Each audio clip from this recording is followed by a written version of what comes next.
Hello and welcome to tonight's episode of Lost Legacy. Oh, hold on one sec. Oh man, that snuck up on me. All right, we're good. Woo! It's like no, you're not ready to stream. Tonight's this is our live play D&D game. Um, this is actually kind of starting our fourth season of the stream. Um, Wow. Well, because I try to like I make like each big major chapter a season, so I figured this would be great to do it now. So we are not doing that. But why don't we get into it? Why don't we do our player introductions? Tell them who you're playing, if you got any projects, and we can go from there. We'll start with what I can see. Tom, you're first. I love being first. I'm Tom. I'll be playing the resident, not a cleric, Heath. Um, and the only thing that I've got to plug is if you're going to be in Philly for PAX Unplugged, go check out Roll Initiative Philly. It's a LARP group. They run a couple of World of Darkness games and a couple of homebrews. Cool. I think I will be there. Well, Me too. assuming I can get off, but who knows? Next, Rennie. Hi, I'm Rennie, and I will be playing Disbin Tenderfoot. Totally not a paladin. And fun fact about Dizzy this week is this is the first time that he has been in a desert. I don't think that he's ever been in a desert up until this point. That's true because he lived in a village that no one knew about. Yeah. So, and then last but not least, Norm. Hey everyone, I'm Norm. I'll be playing Kellen, the resident artillerist. Likes to make big explosions. Right now he makes little explosions, but he's getting there. I'm happy to say that I will be at PAX Unplugged. That means I'll be seeing Tom there. LARPs, huh? You run a couple. Now these are tabletop things you do, or like actual LARP events? These are like Vampire the Masquerade. They run a game called Sporebound.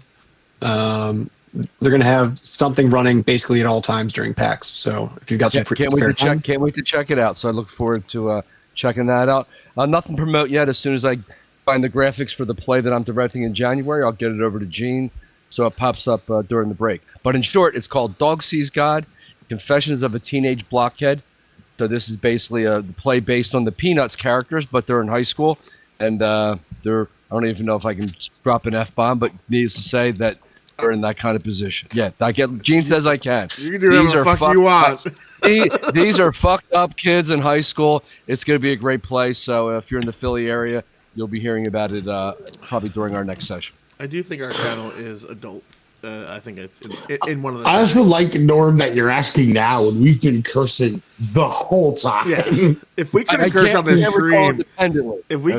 stream, Rennie and I would not have one. Anyway, my vocabulary is not very good. I was at it. Sam is doing adulting and parenting stuff, so if he has time, he's going to try to join us. If not, I will continue to have Otis do some Death Cleric based shit. And of course your GM, I'm Gino, or Gene, depending on how you know me. But besides that, yeah, so this is the first episode of our season 4.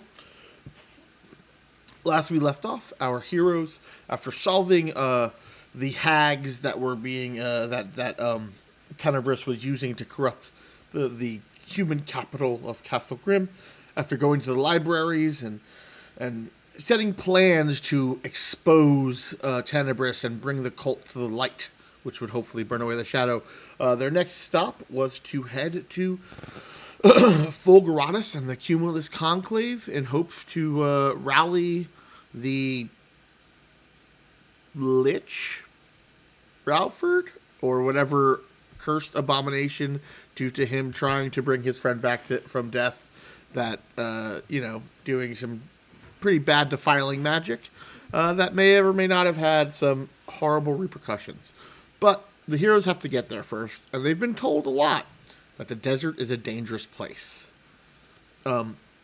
On their way out, they went to Plains End, which was the last town before you kind of head over toward the desert region, where they met an Aragonasi named Bumskeet. Bumskeet, kind of informed them that, his tribe of people, they kind of mostly live at the Cumulus Conclave, but they have sand skimmers that they can power through their elemental nature that allows them to go across the sand, because they tell you that standing on the sand or walking on it attracts horrible monsters. And you were also informed a little bit earlier that apparently a large group of people rented the other two skimmers. That turned out that the cultists of Tenebris, apparently a few steps ahead of you after you stopped their machinations, set an ambush waiting for you. And that is kind of where we left off. The cultists attacked from over a dune. A lot of violence and shadowy magic spread throughout. A few cultists died, and as they rolled down a dune, a large worm came up from the sands. And that's kind of where we're at. All of these cool auras are everyone's auras that are up. Odyssesh has a set of Spirit Guardians, a Shadow Dragon rolling around him, and Disbin has his normal Paladin aura to kind of help people. So, it is top of the initiative with Bumskeet. So Bumskeet looks real hurt from all of the attacks that have hit him. But, alright, do I not have his stats? Interesting. Bumskeet looks pretty hurt. It is his turn, and he looks at the group of you who are on the boat. He goes, do we keep going? But your friend's behind us. I don't know if we could take them. And if that worm starts eating, it's going to get real bad. We can't leave him. We have to find a way to have him back, and we'll win this battle. We have to win. Do I hear this, Gene? Yeah, I know I'm like... Yeah, you're close enough. Go! Just put them between us and the worm. Okay. And he begins punching the vehicle forward. So he can go... I have the stats for these little guys. Where are my stats? So he... I gotta group it all together. Nope. No.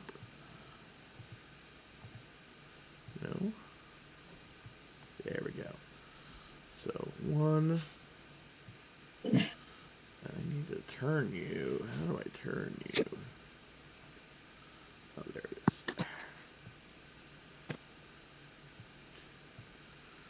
2.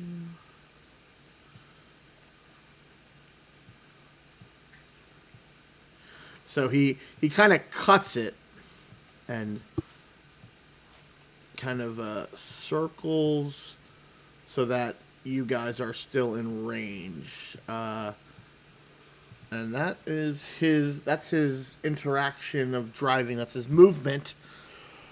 And he looks over to you, Rennie. Right, what? Hold on, I gotta see what he's doing.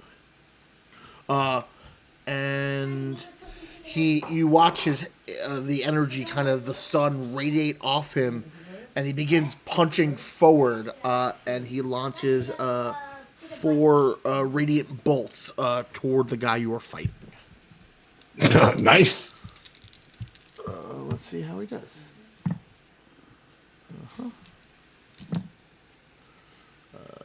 What is the AC of that guy? Nope. Get back to where you were. Alright, well, I guess you moved. There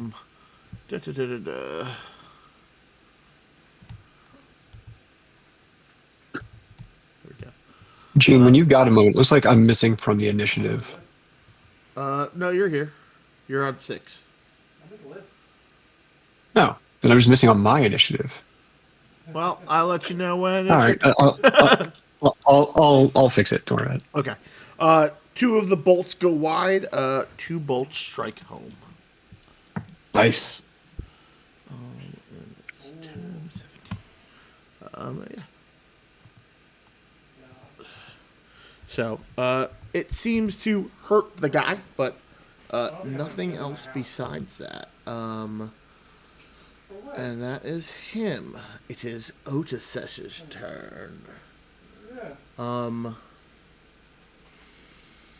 Otis will do some shit, I guess. Let's see what kind of spells we got.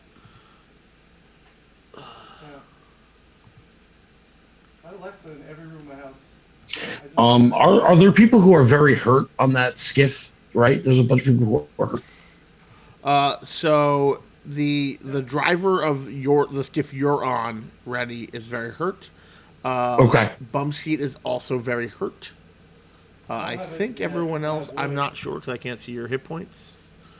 So Otisesh will attempt to chill touch two of the guys. So he'll chill touch the guy in front of him, or attempt to, and attempt to chill touch the guy right near him. So we'll do that first. He hits and he misses. I like my room to be purple. 9.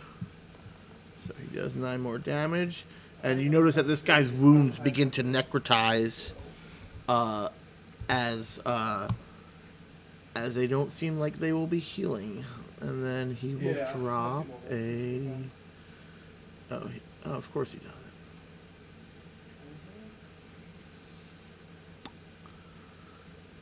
Oh, he doesn't have healing word. Not my choice. He will, I guess, he'll summon a spiritual weapon to assist, because I thought he had healing word, but I was wrong.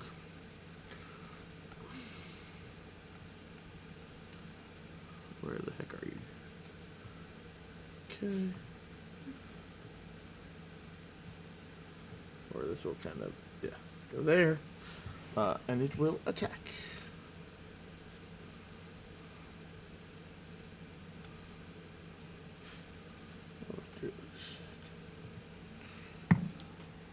It will miss.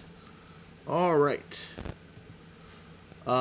This guy, that's just so it is the other sand skimmer's turn.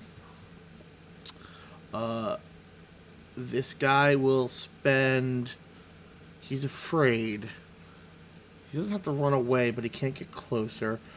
He will take his action taking the dodge action, but not move the vehicle, as he's just like cowering in fear. And then it is Dizzy's turn.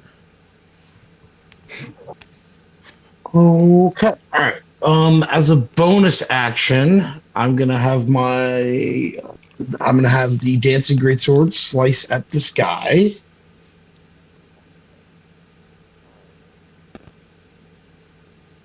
AC 20. That will hit. He will deal 9, or it will deal 9 damage to him. Okay. All right, this guy is up, but not happy. And then I'm gonna turn to this Joker, and go, sorry, and I'm gonna boot him in the guts and try to kick him off this thing. Okay.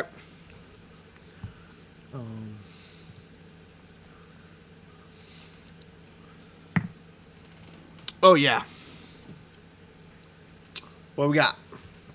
I got a 15, my friend. Well, I rolled a 2, so that's a 7. So he goes. Oh no.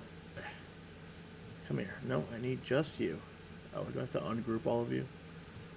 Stop it.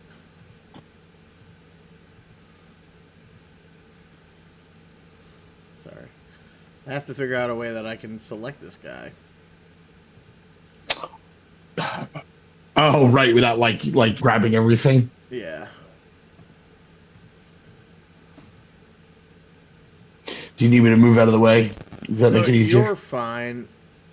It's just like he's right near the boat. I got him. Aha. No, I didn't get him. Whatever. I'll just move that real quick. There we go. You can put yourself back on. Okay. That is your first attack. You shove that guy 5 feet. And then I look at I look at the other guy and go, at least he won't be alone. But he does he successfully lands on his feet, so he's not prone. Okay, that's fine. Okay. I go, at least you won't be alone. And I'll boot him in the knee and clock him with my shield to try to get him off the side. Mm-hmm. Roll me your check. The same 15, apparently. Oh. I got a 14. Bye. That guy is actually kind of over there because you pushed him that way. Yeah. Let's see if he lands on his back. Nope, he's good. So they both land on their feet in the sand. Okay. And the last thing, the last thing that I'd like to do is I'm going to look at the Genasi on my boat with me, and I go, if you can power this thing, get us the hell out of here. Stick with Bumskeet. He no longer looks frightened when his turn ends. So he kind of nods to you. Okay. We'll see if he gets a turn before that happens. All right. Here's hoping. Oh, I need to look at your stats, buddy. What's your dex? Oh, your dex is absolute garbage. Okay. All right. Is Reggie doing anything? I know Reggie is frightened, but is there anything he wants to do?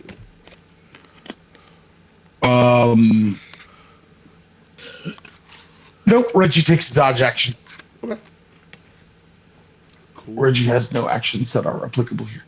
All right. This guy kind of brushes the sand off him and climbs back onto the boat.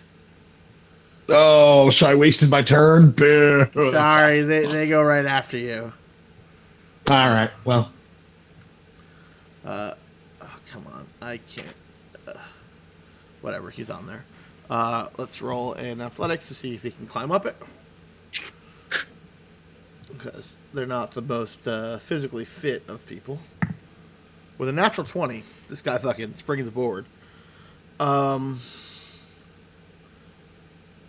he goes, well, two can play at that game. And shadow tendrils launch out of him. Okay. Rennie. Actually, so he jumps on and he'll go, oh god, I can't. Okay. So that was half his movement to get over there. Oh. Alright, hold on. I gotta put this at the bottom layer. Advance. I need you to go to the bottom. To the back? Yeah. There we go. No. Oh, God. Things are bad when you're trying to use multiple tiers. There we go. Oh, also because I'm weirdly diagonal and it hates it. So, I need you to make me a strength save. 24. As these gusting shadows come towards you, trying to blow you off the boat. It is persistent, though. Okay. That was his action. The other guy, he will also climb aboard. But he is not going to do that because he saw that did nothing to you.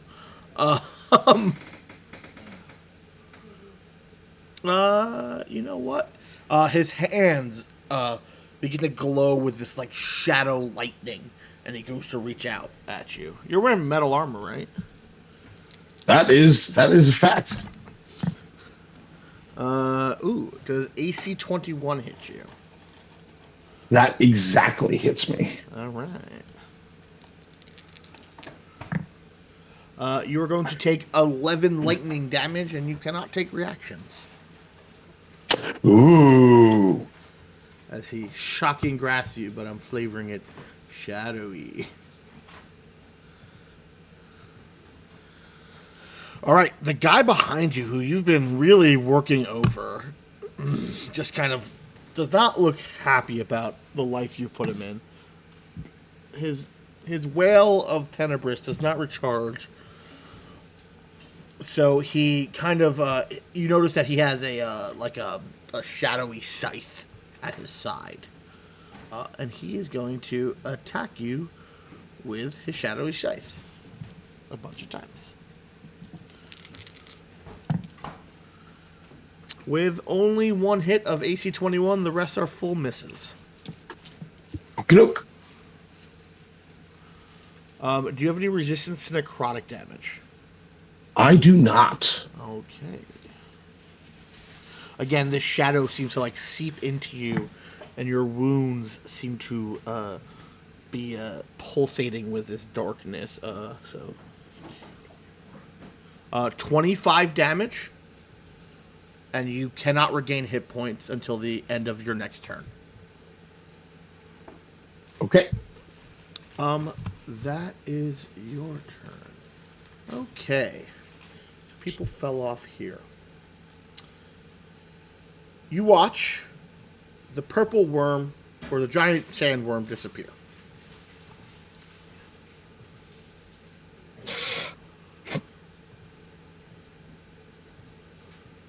And as the moment the field goes quiet, as the sand, is silting, moving, and then you hear a "Ooh!" as you watch the sandworm swallow this entire boat and Oh, no. and everyone on it. Oh. And that little guy is also on it, but I'll have to adjust him to being below. Yeah. As when it comes, yeah, and it swallows the whole thing. And there goes those cultists. Cool. That does help. Hey, it is Heath's turn. Brilliant. So I think the correct response to that is to cast a spell. I'm going to cast a twinned vortex warp. Okay. So I'm going to need DC 17 con saves from our two friends on this skiff. Okay. The two regular old culty boys. Yeah. Okay. Con saves, you say? Yep. I failed them. Oh, you're a bad man. You're a bad man. I know what you're going to do. I failed them both. Okay. They're both going to pop out of existence and then pop into existence on the other side of this worm. Awesome. This is just too much. It was too long. I love that. And Heath is going to look at the Aragonasi that is not Bumskeet Uh-huh. and say, "You heard the man, go!" You also see that there's a man with a scythe right near him, so he's also still a little scared of that situation. But he nods to you like he wants to, but it's not yet. He can't do it yet. Oh, actually, this guy also needs to make a wisdom save, because I forgot that he fails, so he's going to take a bunch of damage from Spirit Guardians. So thing might think that thing might have changed what I just said. Nope, I rolled badly. Okay, 14. This guy is really not looking good. The one guy that you've been wailing on. He does not look good. Okay, are you doing anything else? That's it for me. Okay. Kellen, it is your turn. Okay, Kellen will change one of the little dials, dialing up a firebolt. Okay. You hit the guy with the scythe guy. Okay. 22. It's 15 plus I get a D8.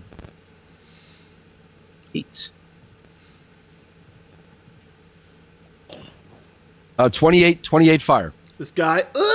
Wilhelm screams and blasts into flame.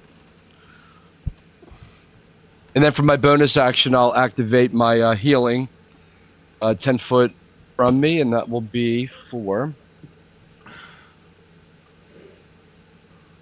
11. 11 Okay. temporary hit points. 11. Oh, 10 feet from you? I'm out of Correct. it. I was like, you could move closer if you want to try to get more people in it. Like you could move to like the back of the boat. Yeah, that's I will fine. go there then. Yeah. And then I Yeah, I will. don't know. Nice. Okay. Wait. Well, then you're gonna give some temps to these guys that are really hurt. 11, right, Kellen? Yep. Ooh, I shortchanged myself. Bumskeet, how you looking? Oh, you're not doing good, buddy. Things are not good for you. Oh, he Okay. has 11. He has 11 temporary hit points then. Sure does. You begin to see the sand around you is beginning to churn as this purple worm that just erupted eating this seems to be letting out some sort of strange shriek. Um, And coming from, you see some baby worms Oh, no. as they are getting called by their mama that it's feeding time. Uh, No bueno. Bumskeet looks and uses his action to dash with the skimmer. Uh, oh boy. Nope, I don't want to get you. I just want to get you guys. Okay. So, 5. So he does a circuitous turn at about 15 feet.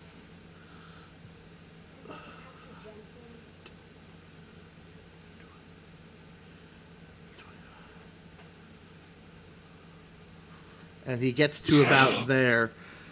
And as he's it's like, when do you go? Oh, yeah. Okay. He goes, either you got to catch up or get on one ship. These things are faster than we are. And they're going to chase as he punches it as fast as he can. And so these things, he lets you know that these things are faster than you. That is his turn. Um. All right. Does Otisesh have anything he can do that will help you?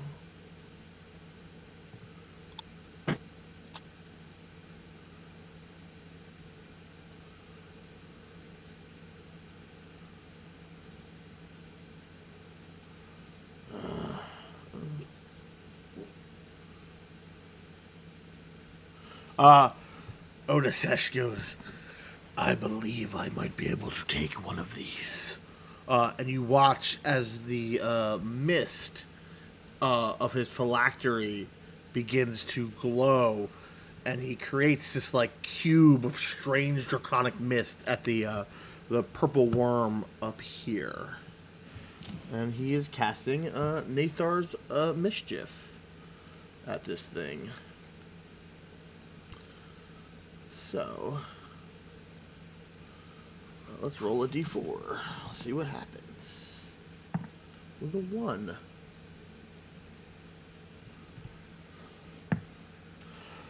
The purple something erupts, and the worm kind of begins like lashing back and forth, and does not seem aggressive toward, at least the baby one does not seem aggressive toward the vessel. A majority of the party are on, but it is now the guy with you. He looks at you and goes, "Follow them." Dizzy. Yep. Let's go. Okay. Oh, nope, I don't want to get all that. Okay.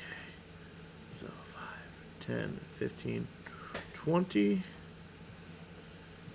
5, 10, 15, 20. 5, 10, 15, 20. So you guys kind of pull up next to each other, heading away. Dizzy, it is. He goes. He looks to you. We can follow, but these things can catch up. I don't know what you want to do from here. I mean, Gene, just so I understand, we like this guy. Like, we have the two ships right now. Correct. We all piled in that one, but like, It if I might were go to go slow. back to our ship, I'm leaving this dude on his own, right? Yes, but you're also again. He seems scared, but like he doesn't seem like he's ready to abandon ship. But he does seem worried that these worms will outpace you guys. I mean, listen, I'm gonna say, Gene, I made an oath to this dude that I would get him out of this, and I cannot break that oath. From Sure. Dizzy cannot break that oath. Yep. So I'm gonna look at him and I go, listen, you stick with me. I told you we're getting out of this thing. Let's leave him a snack. And I'm gonna grab this cultist, Gene. Can I do a quick like pocket search? Does he have anything on him that's He was lit on interesting? fire pretty horribly. I'm gonna say he's mostly burnt person. Great. So I'm gonna grab him by like leg and shoulder, and I'm gonna hammer throw him over here. All right. Make me an athletics check.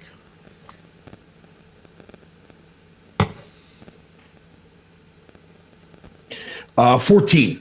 Okay. Yeah, you get him like 10 or 13 feet behind you on the dune. Great. But yeah. And And the last thing I'll do, Gene, I'll grab the greatsword with my bonus action and just kind of strap it to my back, or sheath it on my back. sure. These cultists begin running.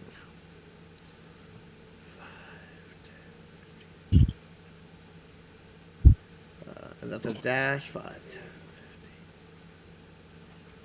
15. They just start booking it because they don't really have a choice. This purple worm begins writhing and rashing and sinking beneath the sand, and it seems to be digesting what is inside its body.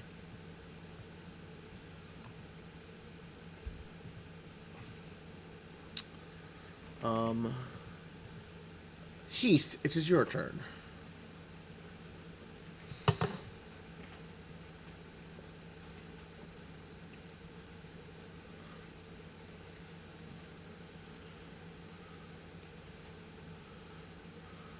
Just to be clear, I did hear you. I'm just figuring out if there's anything Yeah. I can do right now.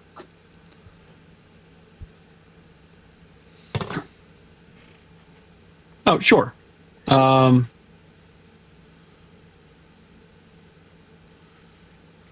I am going to drop hypnotic pattern. Okay.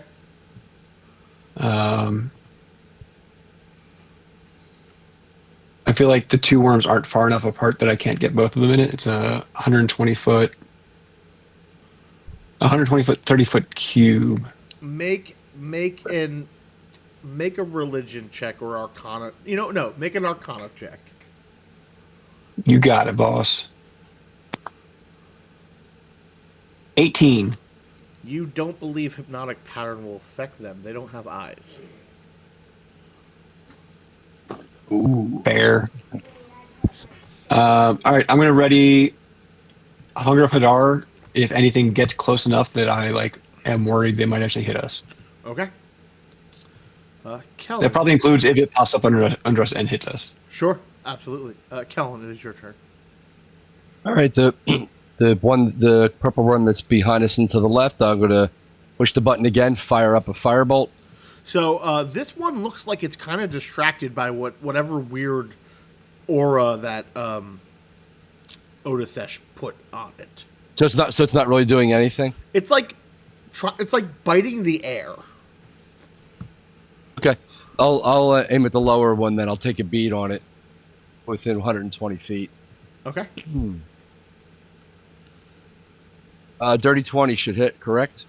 On a young worm, yes. Okay. Let's 12 fire. Okay.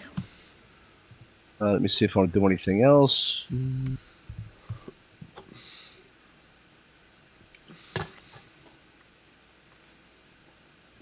Just move over to that area. That's it. Okay. At the end of the round, these worms begin moving. Swallows that guy whole. This one is charmed.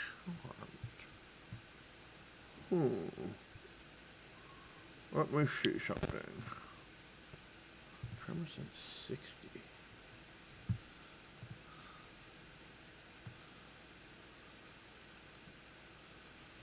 Okay. This guy. This guy looks like he's moving closer. This guy. All right, we'll give it a try. How close do you let him get before you fire the spell?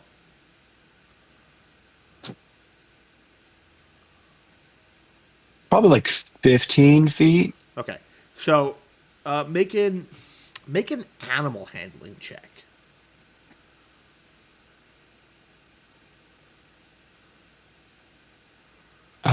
Six.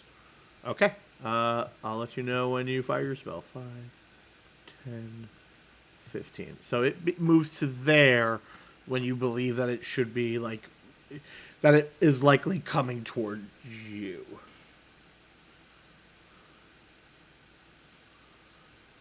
Okay. I'm going to cast Hunger of Hadar. Okay. What do I gotta do? DC 17 Dex check. Dex save. It fails. Cool. 20-foot radius sphere of blackness and bitter cold appear, centered on a point. This void is filled with a cacophony of soft whispers. Wait. Yeah, it doesn't give you details. All right. That's fine. Slurping noises can be heard up to 30 feet away. No light, magical or otherwise, can illuminate the area, but they don't have eyes. Creatures are blinded. Doesn't matter, they don't have eyes. Yeah, and then it takes 12 damage. 7 is cold, 5 is acid. Yep. So it takes 12 damage. All right. And that'll happen again on the start of its next turn. Does it stop its movement?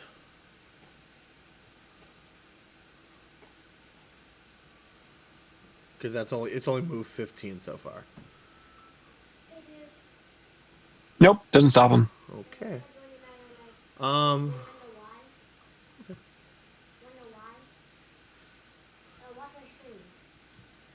This thing moves past you within feet of Disbin's craft as it goes to swallow this body that was thrown on the ground. It doesn't seem to even really recognize that it took damage. Like, you see its hide looks a little scored, but it seems like it doesn't... Like, it doesn't seem to notice the impediment, because it's not physically there. Okay. All right. And with that, Bumskeet goes, I know a glass plane that we can go to that should be able to patch ourselves up. And he punches it, and you guys begin skimming away. And with that, these creatures begin eating and swallowing, and since none of you are on the ground making vibrations, you skiff off into the distance. Brilliant. An hour or so goes by. Bumskeet's constantly looking over his shoulder. Let's see. The gentleman that you are with, Rennie, tells you that his name is Conrad. Conrad, I'm glad to meet you. He goes, "Thanks for does this guy saving look me." like hurt and Oh fucked yeah, up? oh yeah, he's super hurt. Okay. That's kind of where like you get the idea that Bumskeet and him are like we gotta recover. We are injured. Yeah. Yeah. Yeah. And he's piloting this ship, and you watch like burst of wind kind of as you guys kind of skip through dunes, sailing over them, gliding, and eventually you begin to notice what at first you think are lakes, but that's weird. It's a desert. There's no moisture. And then you realize that there are these wide flat discs of hardened glass.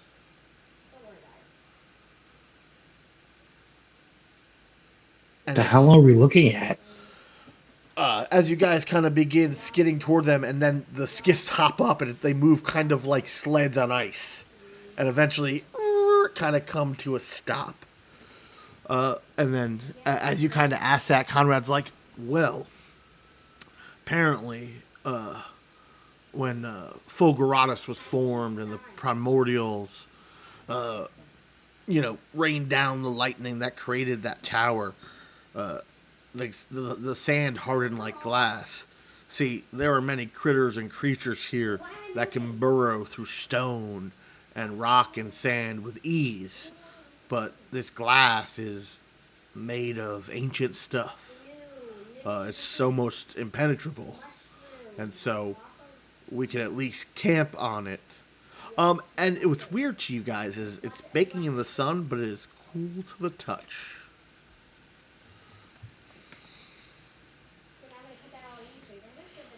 Well, I'm not going to look a gift window in the mouth. Yeah. So, This one looks like it's about 87 feet, just in directions. Just like I knocked shit over. It's fine. I flailed too hard near my own desk. I'd assumed that I misheard you when you said plane of glass, but this is fascinating. Apparently, there was long ago. There was an ancient, terrible primordial storm, and it rained down when places. This wasn't always a desert. He kind of gestures to like the landscape, or at least that's what legends say. But apparently, in the ancient times, this was a verdant area. Rain and thunder stormed, and apparently there was some sort of concord or something came to it when the elemental plane touched this world. There was an agreement, I believe, that Fulguratus set up a treatise that made it so that this place would be safe and would no longer be, a torrent. And but still, there are remnants of places. I don't think I follow. I'm sorry. Fulguratus made a deal. I thought Fulguratus was a tower. Well, yes, so it wasn't always a tower. So long ago, not even when before Fulguratus was created. This was when the lands were walked by the Titans, when the gods and the wars were fought, and the dragon lords, and then the outsiders came, or so legend says. This place was ruled by the elements. This world, she kind of like gestures at like the grandness. But this place was particularly affected by storms and lightning and weather, and apparently it is said this is where, or at least if you are a religious person, I think this is where. Hold on. I'm not super religious, but I believe Tempest Volus themselves touched the land. This is the first place they were, or their first creation. Again, I'm unsure. But when that was, it was a ravaged plain, chunks of earth flying in the air, tornadoes as far as the eye can see. And then eventually, not even that. Things things were dire, but eventually the colossi themselves, calmed down, and eventually there was a great magical nexus. Again, not sure, but apparently a great and powerful wizard came here and went to tame this wild land and this wild weather. And this was only a few hundred years ago. And there, apparently, he flew to the skies themselves and challenged the great storm lord, some giant made of lightning. And apparently, he defeated him. So, I would imagine, as he kind of looks around at the hot desert air, and in striking this, in this defeat of whatever contest it was, a deal was struck, and a powerful primordial bolt of lightning, well, 100 or so feet wide and miles long, That's big. hit the ground itself, and it turned it all to sand. That sand whirled up the lightning and turned into a glass wizard's tower. And that is Fulguratus, the place of power of the mage aristocracy, or whatever they call themselves. I don't really get to interact with them. They don't like our kind.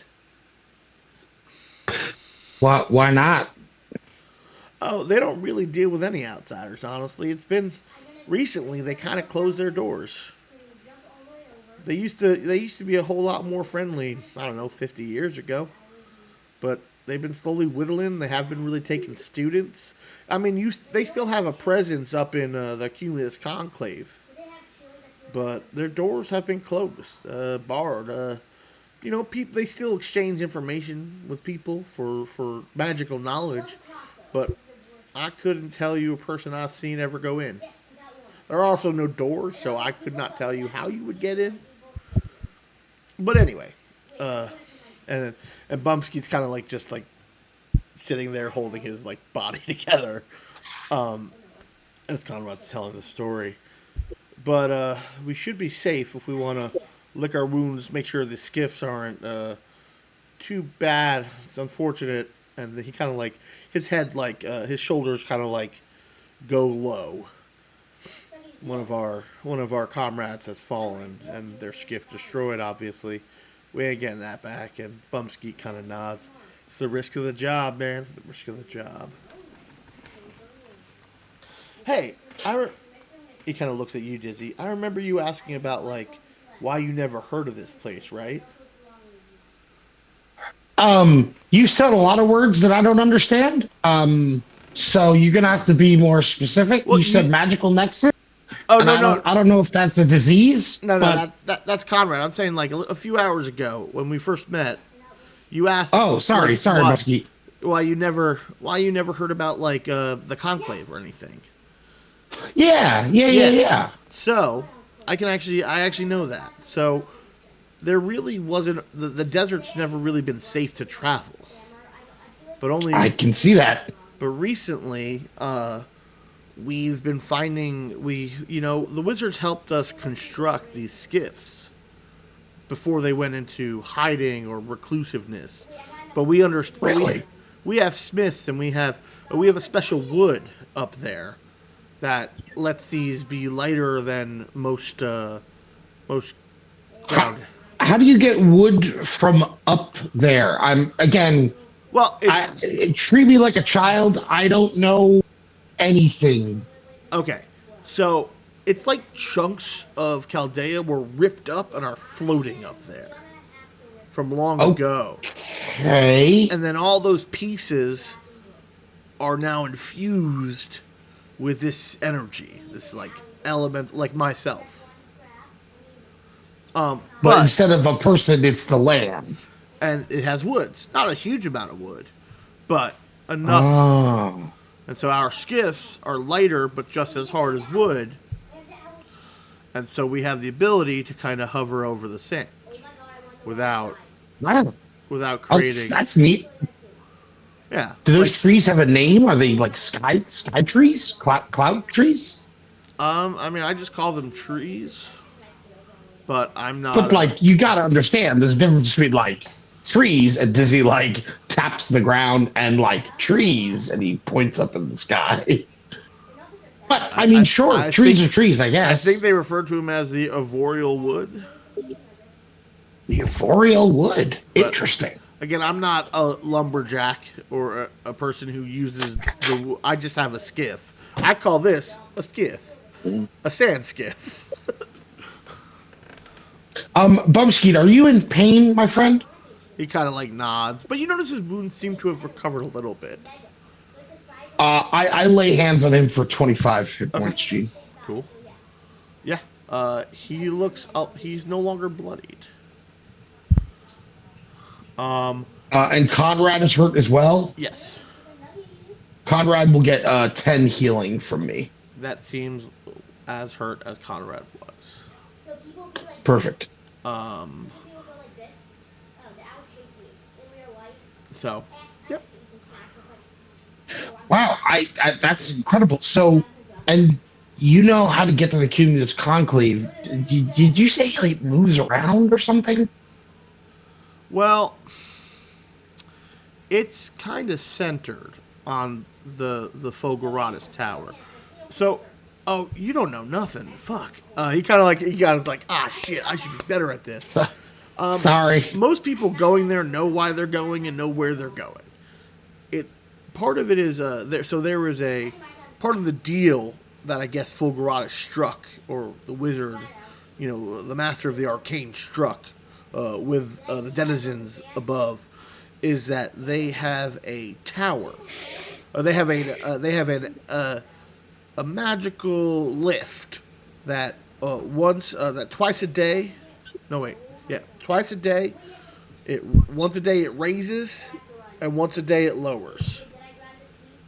Oh yeah, you were saying there was Yeah. a way to get up and down. Yeah. But it takes a lot of time. So, like, Oh. not a huge amount, but enough that like if you are a person who has wings that could fly, it would be tiring to fly all the way up there. Or if you couldn't glide, or if you were someone who was using magic to fly, you likely would not make it in one trip. So it is better to take the elevator. Now, there is something called tower jumping. If you ever get the interest, there are ways that you could jump off the tower and float your ass all the way down, and it's real fun. But that's neither here nor there. Getting down You a lot. see Dizzy, you literally watch Dizzy get distracted and start imagining what that might be.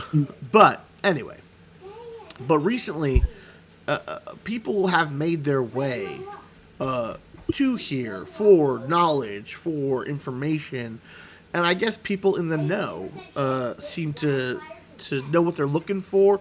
Or about 2 years ago, there was apparently some sort of ancient prophecy was fulfilled, and there was an expedition. Here, I got an old flyer.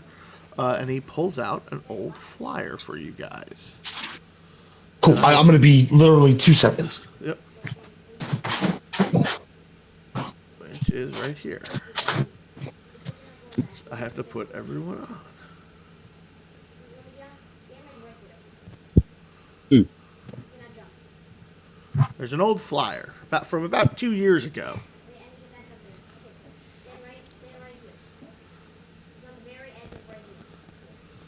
So we can just wait 8 years and then stop by. Oh, I don't know.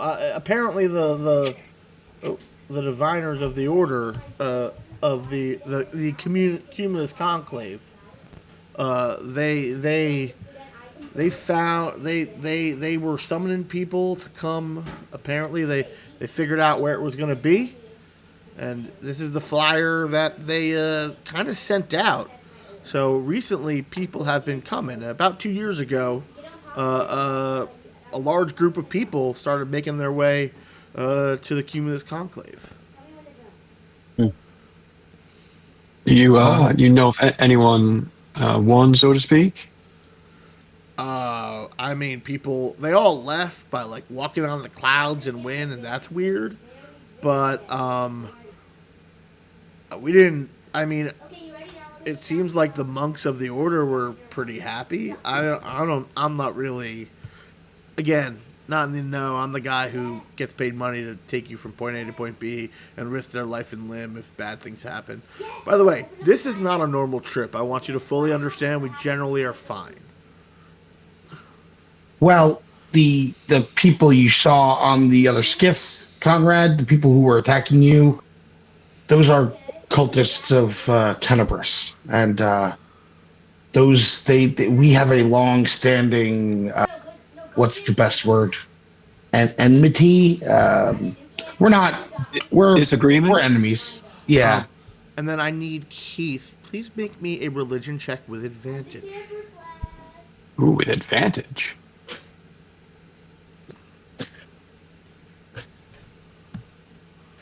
Dirty 20. Nice. You recognize that constellation. That is the symbol of That checks out. Lunaris on the flyer. So this has something to do with the draconic gods or Lunaris is kind of represents the moon, the night, stars, not the sun, but stars, but also shadows, skullduggery. But yeah, that constellation reminds you of some religious teachings that you maybe not perfectly familiar with, but you're like, I probably have information about this lunar eclipse cosmos thing. Like, you're like, if I were to able to look at some books, like definitely in your holy order back at Pentos, there's definitely something.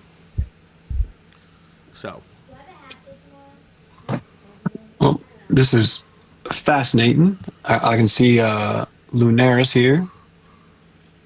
The Ziggurat of the Cosmos is not familiar to me. Clearly, I've heard of the Cumulus Conclave. We've been speaking about it.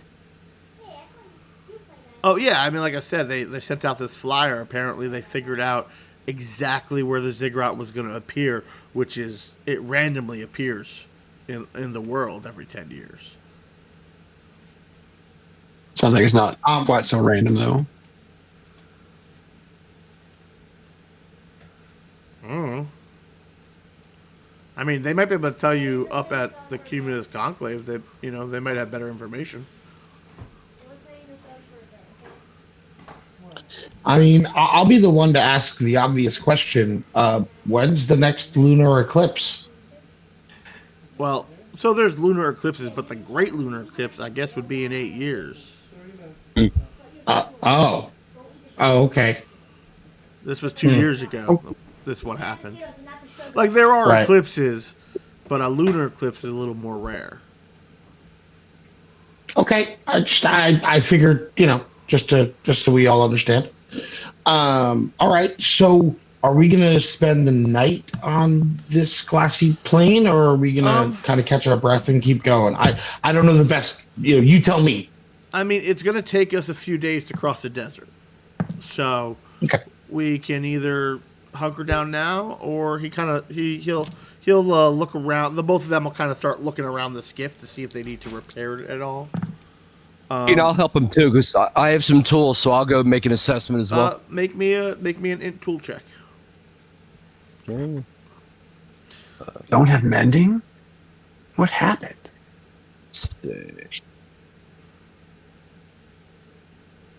What skill should I roll that under? Intelligence? I mean, just do an int with double proficiency. All right. 19.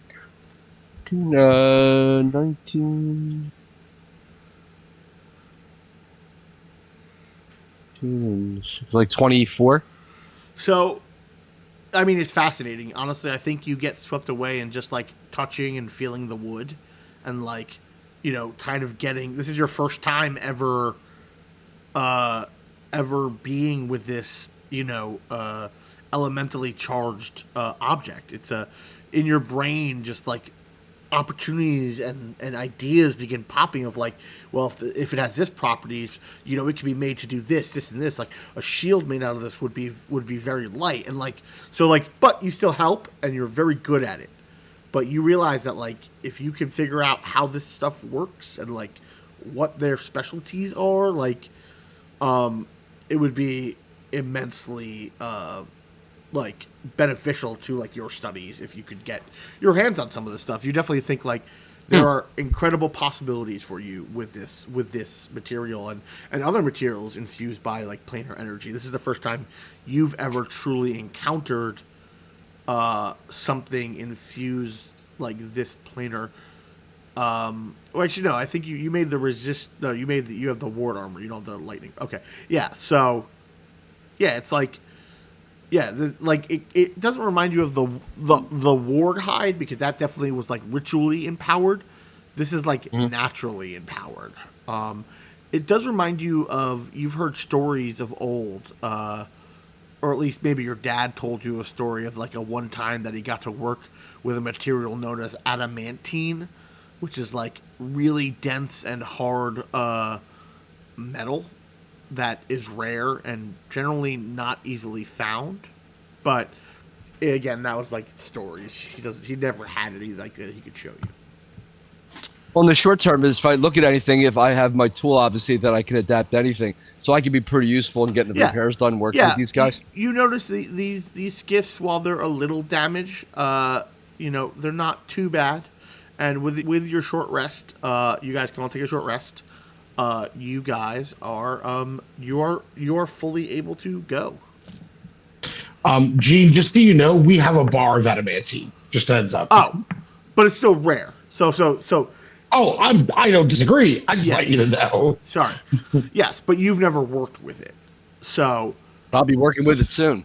yeah, so it kind of reminds you of like adamantine. Now that like you think if you had time studying this bar that you found of adamantine, that it would have its own properties that you could unlock. So, yep, that's kind of what you get.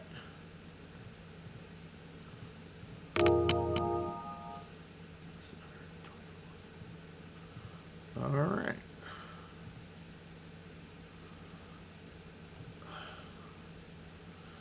All right, and after this kind of rest, Bumskeet looks like he's ready to go. You guys have prepared up the skiffs. He goes, well, so in about half a day's travel, there's a nice plane along our there's another glass plane along our way that many travelers use as camps. So you might see a remnant of an old campfire.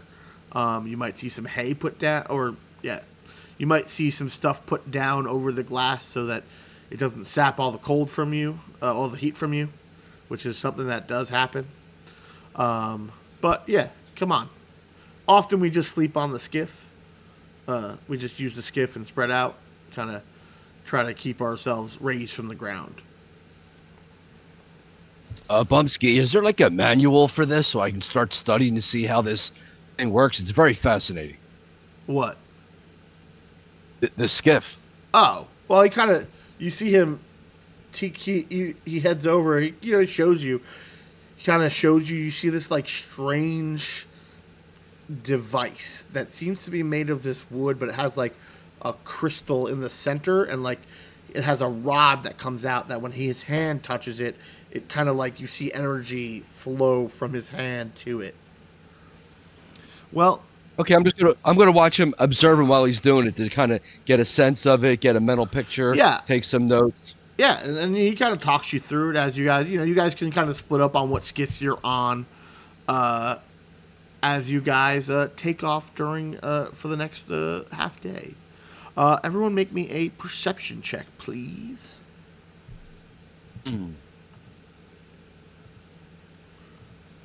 18. Nice. 22.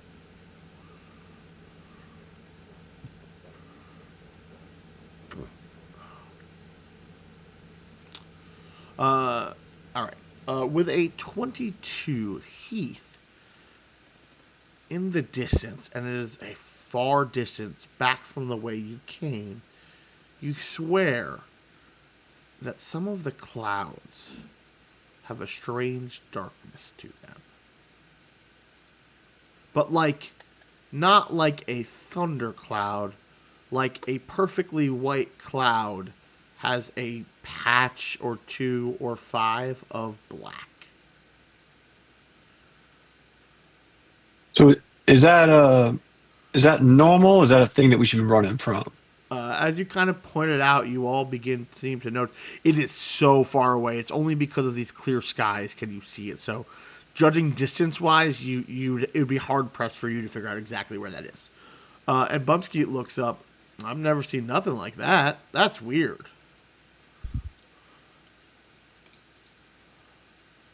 Maybe we can get a closer look. So it's in the direction you came from. Oh, okay. Well, we're not doing that.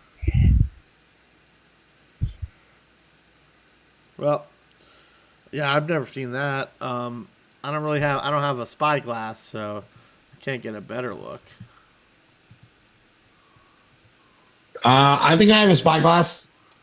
All right. If Hold you on, don't, I I think might be a Sean liar. could. Check mine. Inventory. Climbers closed. I am a liar. I'm sorry. I had a spyglass.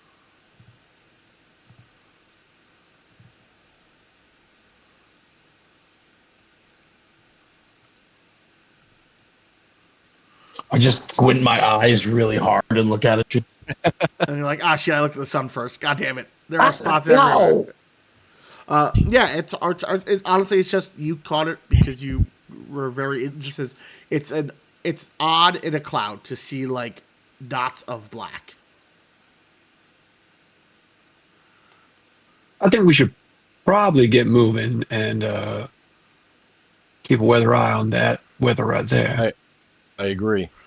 So you guys begin skiffing out, gliding across the sand, waving in and out. So, Norm, make me an Arcana check Okay. as you're studying what's happening. 24. So you can tell that like he's Bumskeet is connecting to the engine somehow through his own natural body, maybe due to his species.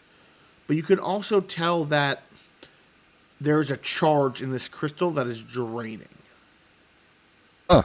Not at a fast rate, but it is draining. So it's like, so whatever the propulsion is consuming energy, and it seems like Bumskeet is the channel that allows all of that to work.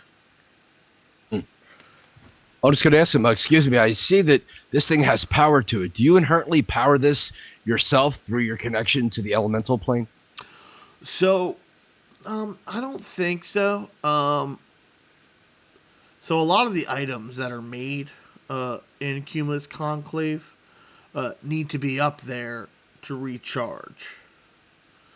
These engines, we replace the crystals every time we make a trip.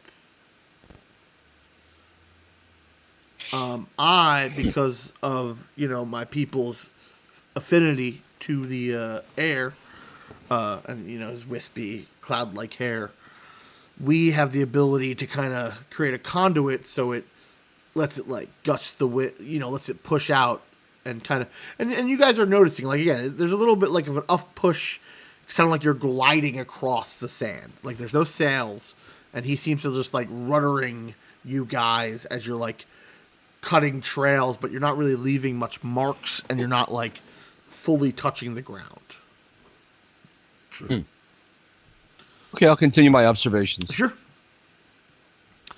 Yeah, he's like, I haven't met anyone else who really can do it, and I mean, now that we're down a skiff, that's going to be rough because we don't really, we have a few, we have a fleet of like 9 or 10, I think, 9 now, and they kind of hit to the edges of parts of the desert.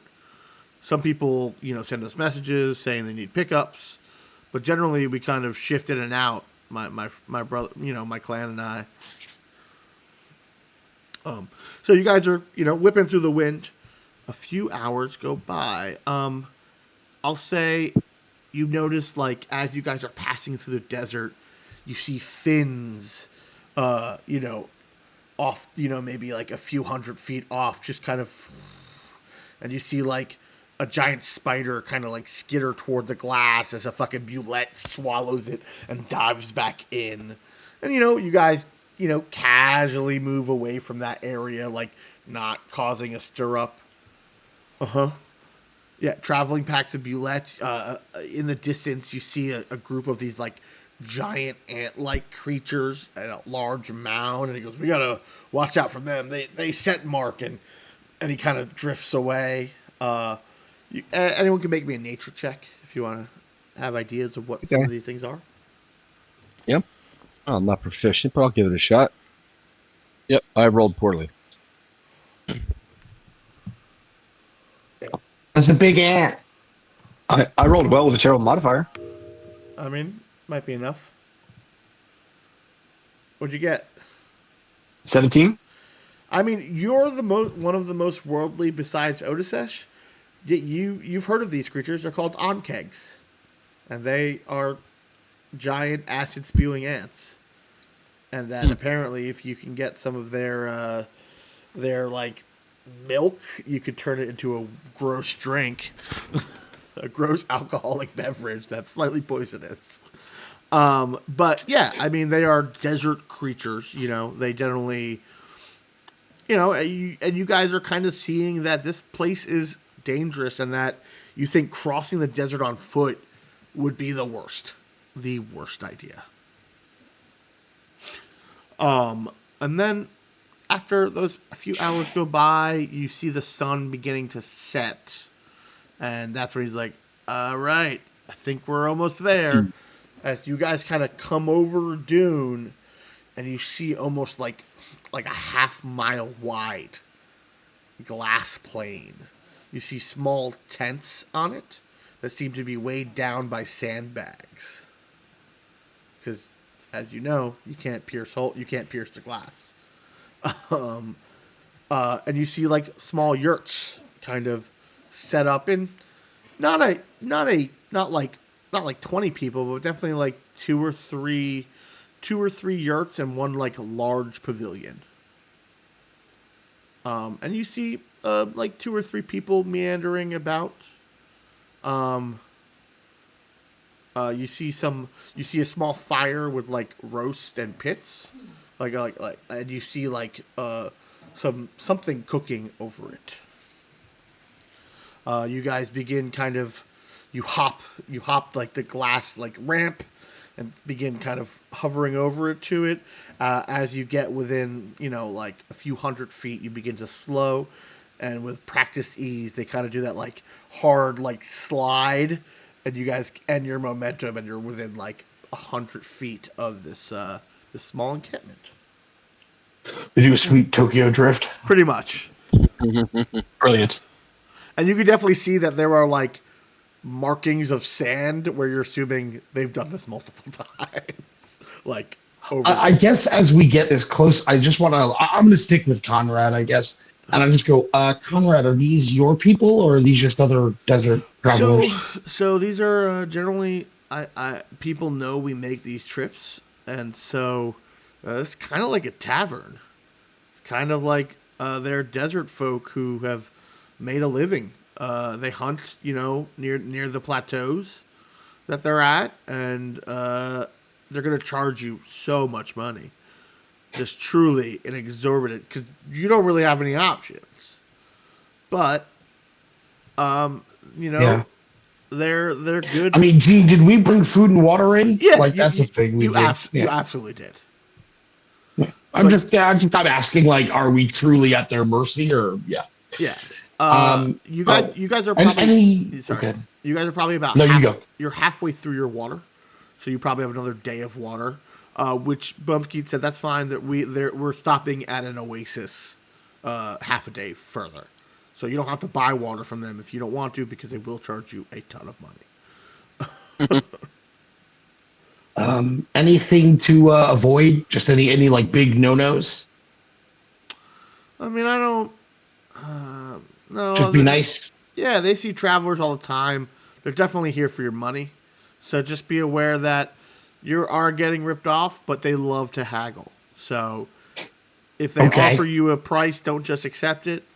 It's generally they're willing to go down a good amount of that. See, what they don't know is I have a secret weapon, Conrad. Do you want to know what it is? I do. I do. Woof, woof, woof. And Reggie just starts barking and licks up the side of my face. Yeah, it's you. It's you, buddy.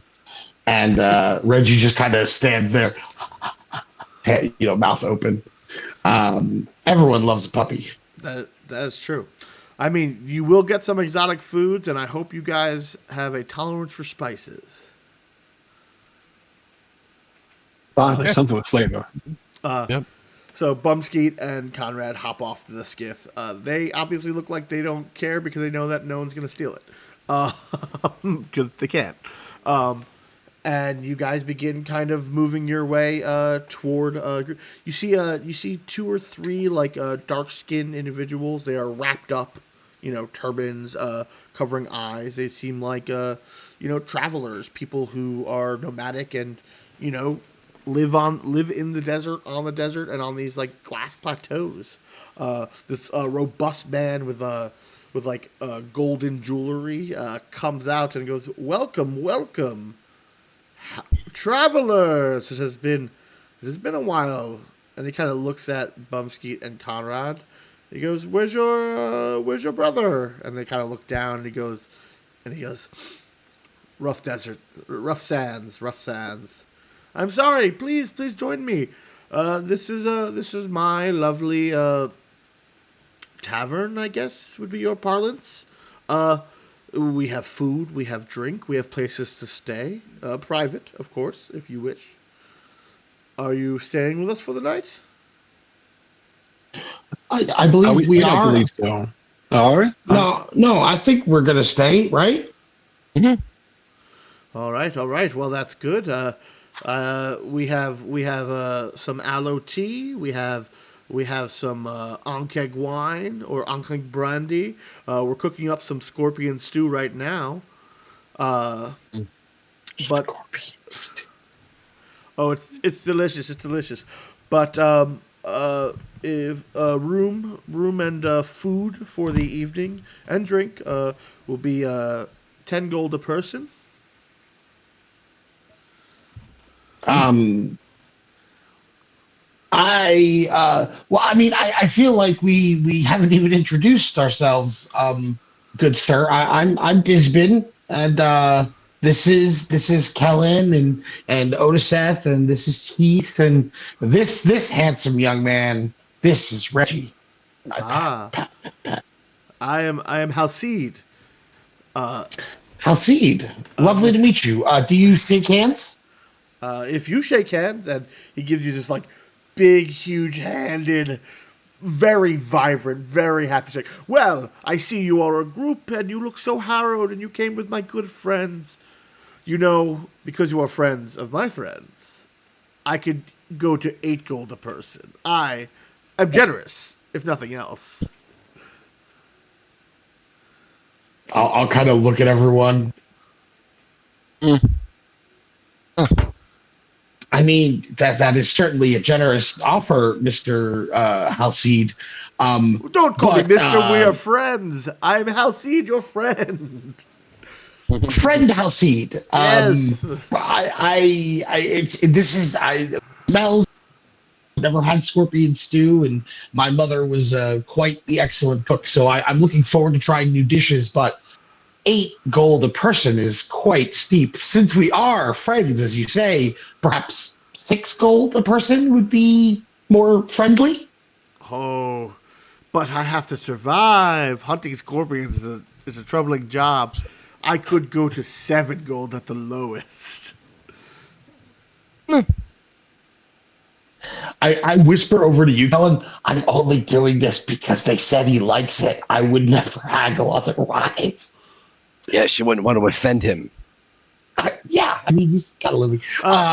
Make 7 gold. Oof. Sure, go ahead. Make an insight check. Sure. Nat 20, Gene, 23 inside. He seems like he's having fun. Okay. And you get the sense that he would definitely go lower than 7. Okay. Nice. Yeah, like his smile is touching his eyes. Like he's not malicious, but it just seems like Yeah, this yeah. ebb and flow of like getting to know each other is like part of, what they do. Well, Frank Halcide, I understand you are a man who must make a living, and I'm sure resupplying is not cheap.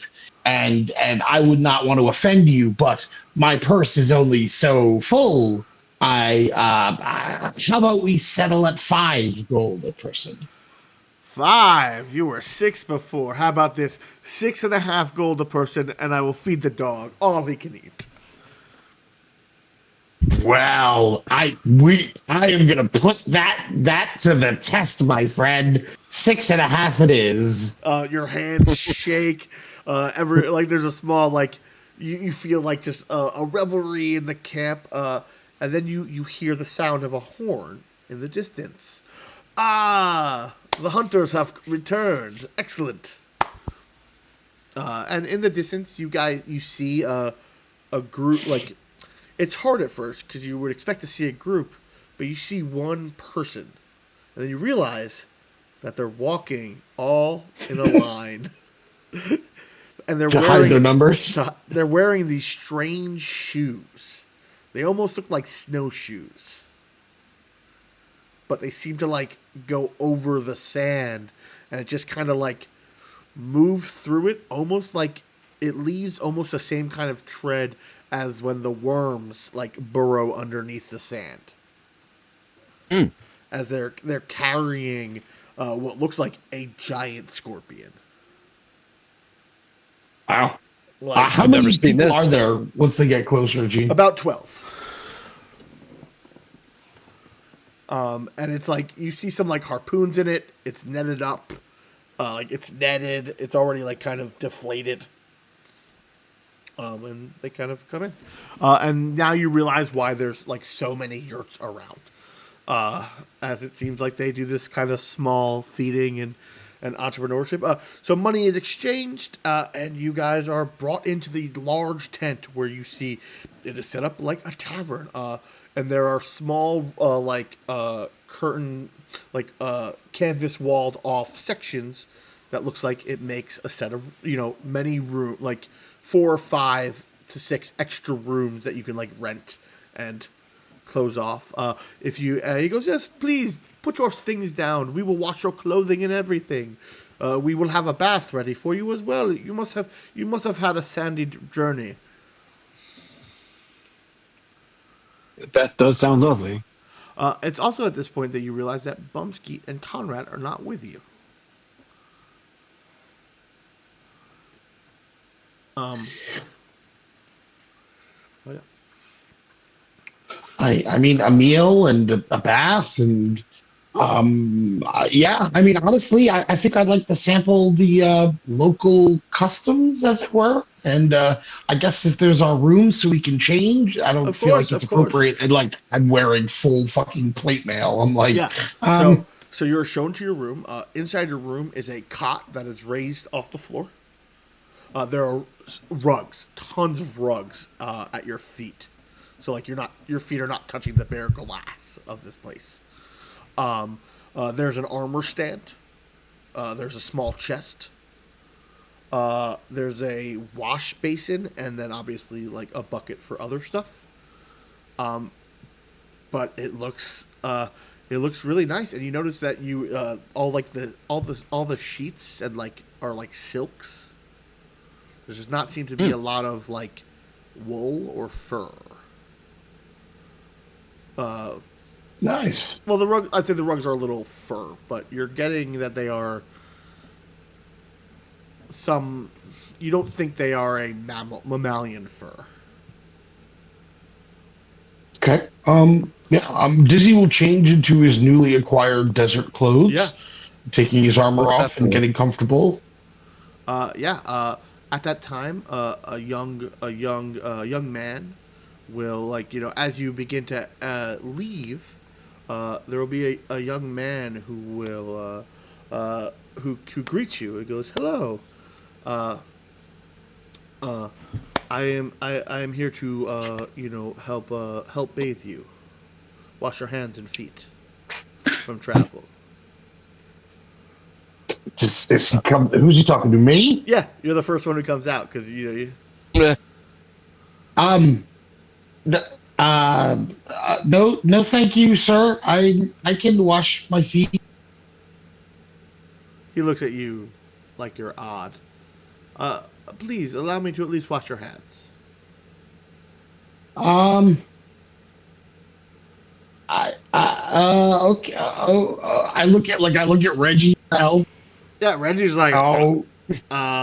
but now that you look at him, you see that he has like a small station set up with like multiple like buckets, and like one seems like at like hand level. He goes, please, and like he helps. He like gingerly leads your hands to like dip them in his like oils, and he begins like doing just. It's almost like ritualistic of like doing a proper thing. He begins like saying a small like prayer or meditation in his language that you don't understand.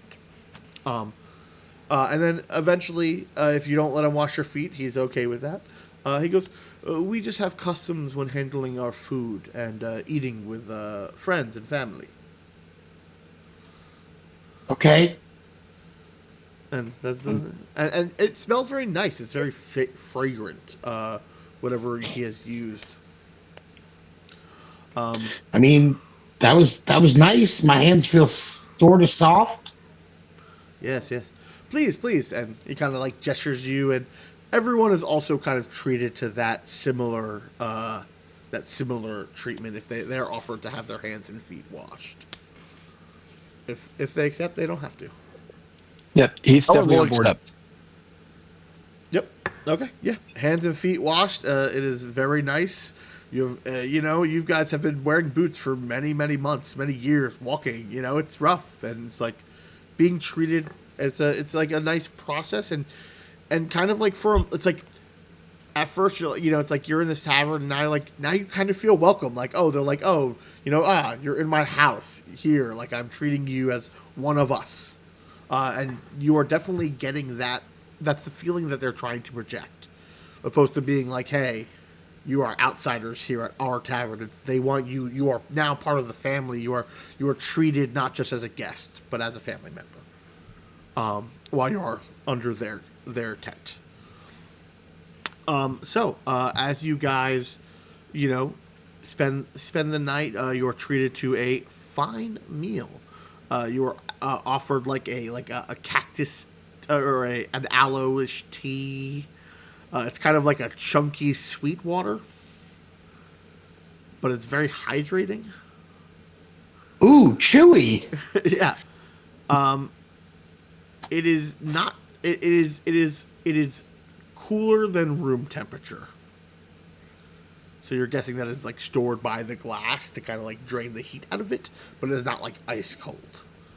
And then you are brought to you is like kind of as if like most like how like the parts of a like the chitinous shell of the giant scorpion is kind of used as their bowls, and you're kind of brought like an almost like scorpion bisque chili thing.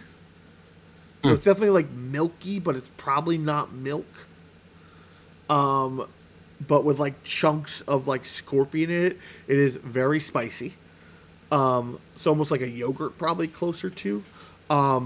And it's it's good. I mean, it really depends on what you think your character's flavor profile, but it is a well cooked meal.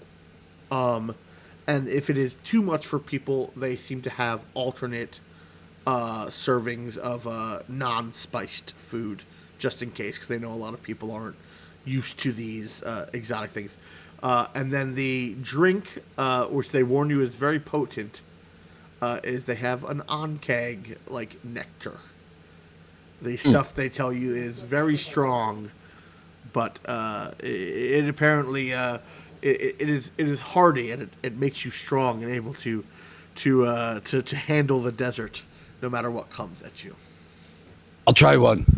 All right, you are presented a cup, and they do a cheers with you. Make me a con save. All right. You can add 4 Is it- if you're near me. Thank you. Is this very potent alcoholic, or is it very potent Uh, just a poison? 24. 24. It is both. So when you drink it, it is strong and it burns, and you feel your chest begin to heat up, but then go numb. And you are not paralyzed, but you feel real good, and you don't really feel pain. Like you are like you have like almost a body numbing, but you still are aware, and you're not like in a dangerous mode where you're like gonna slam yourself too hard. You think that if someone were not as hardy as you are, Kellen, it could be like you drink it and you're paralyzed for an amount of time. Oh, But you are. This is the strongest. This is a very strong beverage. You have probably never drank anything this strong in your life. okay. But it's good. So it has like a delicious taste, or it's immediately so strong that you really can't enjoy it. No, so it's kind of like. I guess the flavor would be like similar to Jägermeister, with like the spice and like a weird tang. Okay. Mmm. Wow. Really? It smells terrible, Kellen. I mean, It absolutely it smells- smells terrible. it smells bad, Kellen. It tastes better than it smells. So you should try one for sure. Mm, I don't All right, know. I'll give it I a try. barely get. You gonna do it? Yeah. Do it. Do it. Otisesh looks at you, weak fleshlings, and just pounds one back. Because that's exactly what he would do. He better not roll a 1. I hope he does. I swear, I hope he does. I'm gonna try He pounds and it match back. his pace on that drink. All right, roll me a con save. Yeah, +4. Why did it roll with advantage? Did it show me which one was first? Oh, the 13. So 13, 17. It was DC 16, so you and Otisesh are good. As it Brilliant. it hits you, kind of numbs across your chest, and whew, that was. You shouldn't drink more than 1 or 2 of these. I believe that. But it feels good, and like the weather and the heat, like you are now in kind of like a very relaxed, like physical sense, not mentally but physically. Your body has like kind of let any of that like hidden tension kind of wave away. Yeah, so they begin kind of like just talking to you. They're asking you all about your lives, any family. They ask you about your dog. Reggie is pampered. He gets like he's chewing on a scorpion tail, just a giant scorpion's like, Great. and like getting the chunks out, and like they are feeding him. There's plenty of. They seem to have like water for him. He's chewing on some of like the bark of like a D. Like a thorned cactus. He's just like, kind of like he's having a great time, and they are like cleaning him, like where they offered you Awesome. oil, they have like combed him and like brushed him and like oiled his fur, helped take care of the parts where like he wears his saddle and like his barding, and like your dog's like the thoughts coming at your brain are just like just like it's like if the tongue hanging motion could be a thought, that is all that is being at your brain. But it is kind of a subtle one because it's on the lower level of like your cognition.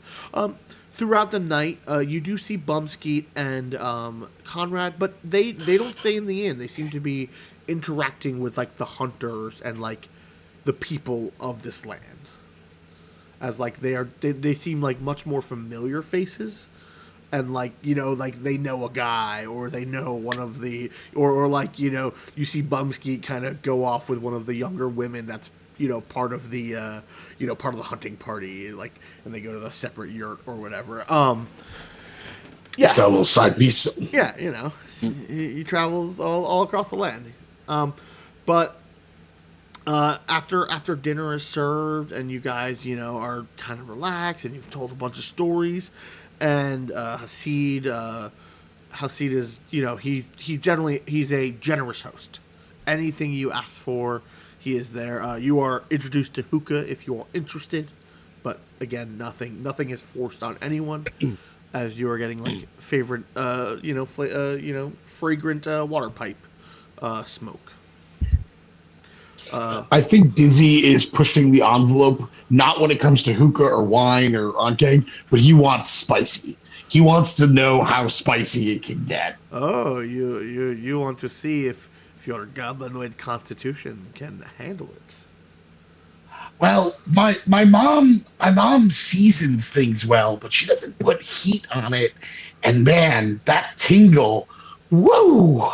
I don't know. It just does something to my brain. I have something for you. And you see him. He goes in the back. Oh no! I mean, oh yeah. Time goes by, and he comes out with a few chunks of like a cube of meat with like picks in them, and they all have he has this small bottle, and it is black as night,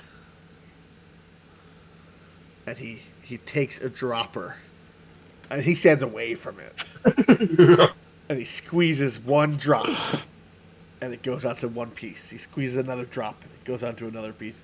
He squeezes another drop, and it goes onto another piece. Squeezes another drop, and it goes onto another. And he corks it. He puts it back away. He goes, This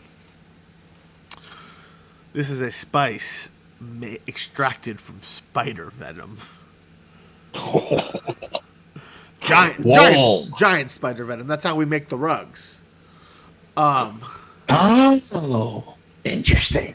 But only those who have the heart of the desert are known to be able to survive the bites of this. If I were a cruel man, I would challenge you to take it, and then later charge you 100 gold for the anti-venom. But we are friends, we are family. So he goes, I have it right here. And he pulls out a jug, and it's the same jug you've been drinking of the aloe sweet water. Okay. He goes, Okay. He puts it. You would not be a lesser man if you must drink this as you go. But it is here for you, just in case. This may be my first trip to the desert, but I assure you, friend Hasid, my heart is strong. He kind of picks up one piece, or he uses the pick to one piece. He cheers it against yours. Make me a Constitution save.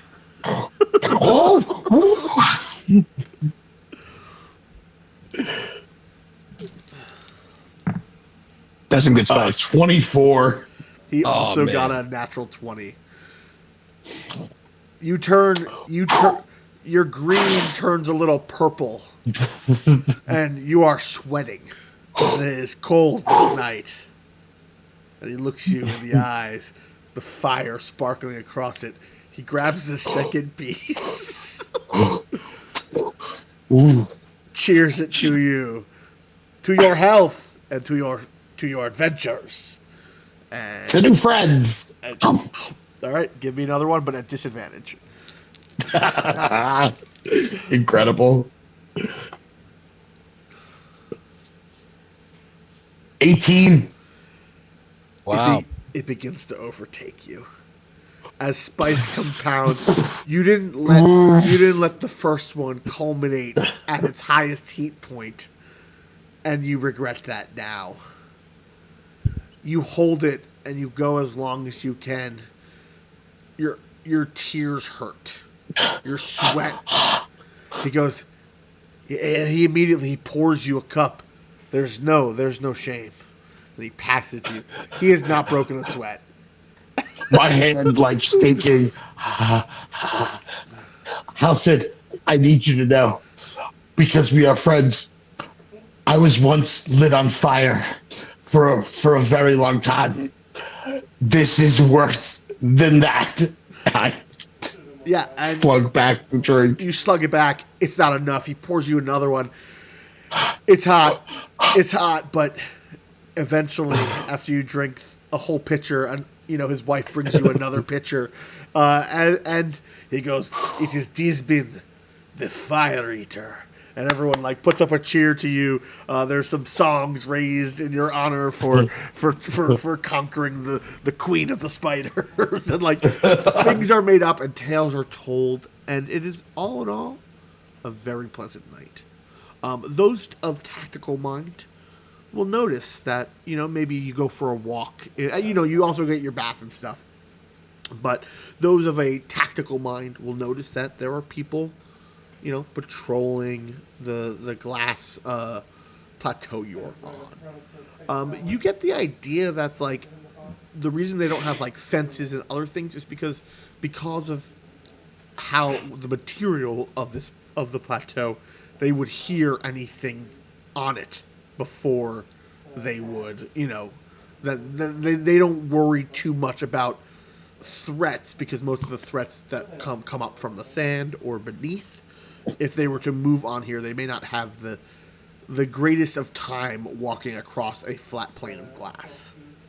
Um, so, but they definitely keep vigilant. The hunting parties, switch it out, and you see people are definitely walking patrols, uh, you know, of the camp. So, you seem like you are pretty safe for the evening. Is there anything anyone wants to do? I just want to explore around, look for like items of interest or anything that could further my studies. So, I mean, honestly, like looking at this glass, if you could get a chunk of it, that'd be really interesting to study. But you have not seen any pieces. Um, Hmm. you know, eventually, if you hang out a little bit with Conrad, he has a strange backpack that he's fiddling with occasionally. And if you ask him about it, he goes, "Yeah, this is what they call a balloon pack. So it's filled up. Balloon. So it's filled up with air from Cumulus Conclave, and that air is charged, and you can use it to jump off things and glide down. But I can only refill it when we go back up." That's very interesting. I'm curious about the surface that we're on. Are there any? I know it's very. You can't really penetrate it with like a spike or anything. But are there any like chunks around? Because if I take it back and I work on it over time, I just want to get an understanding of like how it works. I know where the stories of where it came from, but I want to kind of break it down to see exactly what it is. Well, I mean, they might have some at up in the conclave, but on the ground level, you don't see many chunks, or they're like built into like almost like not mountains, but like gouges sticking out of the sand. Mm. So I have not come across any chunks, but I'll keep my eye Okay. out for it. Thank you. Gene, is there any way if I look at that, can that connect to like my weapon to see if it'll do any funky stuff if I put some of this like air through it? What do you mean? Like you said, he has this bag full of stuff, so that it helps him like float. So it's the material that's in the bag. It's like air or something, or is it something? Well, You said it's well, something that gets well. recharged. So as you look at the bag, it kind of has like a canvas thing that's sewn and like wax and like sealed along the seam, almost like a air balloon, but it is deflated currently. Okay, got it. So, but when it gets charged, it'll float. It'll like expand. Correct. I got it. And Okay. you kind of assessing it, it looks like it is out of charges. Okay. All right. But you guys begin, you guys take your long rest. Um, as the evening goes by pleasantly. Um, Okay. there are no issues. I think this is also a good time for us to take a small break because I got to use the bathroom. And we can pop back on at 9:30. Sounds like a plan. All right. Dig it. See y'all in a minute.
Hello, and we are back from our break.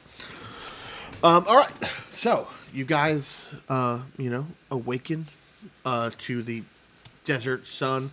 Um, I think the roughest part you guys notice is that like anywhere there's a small crack, the sunlight kind of reflects on the glass. So it is a little hard to adjust, but you start noticing that that Halcyon and his family, they have like almost like cloth covers that have like little slits, almost like kind of like old style like sun protectors that like, but they make your vision pretty bad. And you were offered some of these for when you start your day. He goes, listen, I have some eye covers, but because you are family, because you are friends, I have some very nice goggles I could sell you. I mean, they're a little hard getting the crystal and the tinted glass. I couldn't part for it for less than 20 gold per goggles. I think I'll be all right with the cloth that you're hooking us up with here. I'm gonna nudge Heath like hard in the ribs, like, and I'll kind of be like, no, you gotta play along. Ah, uh,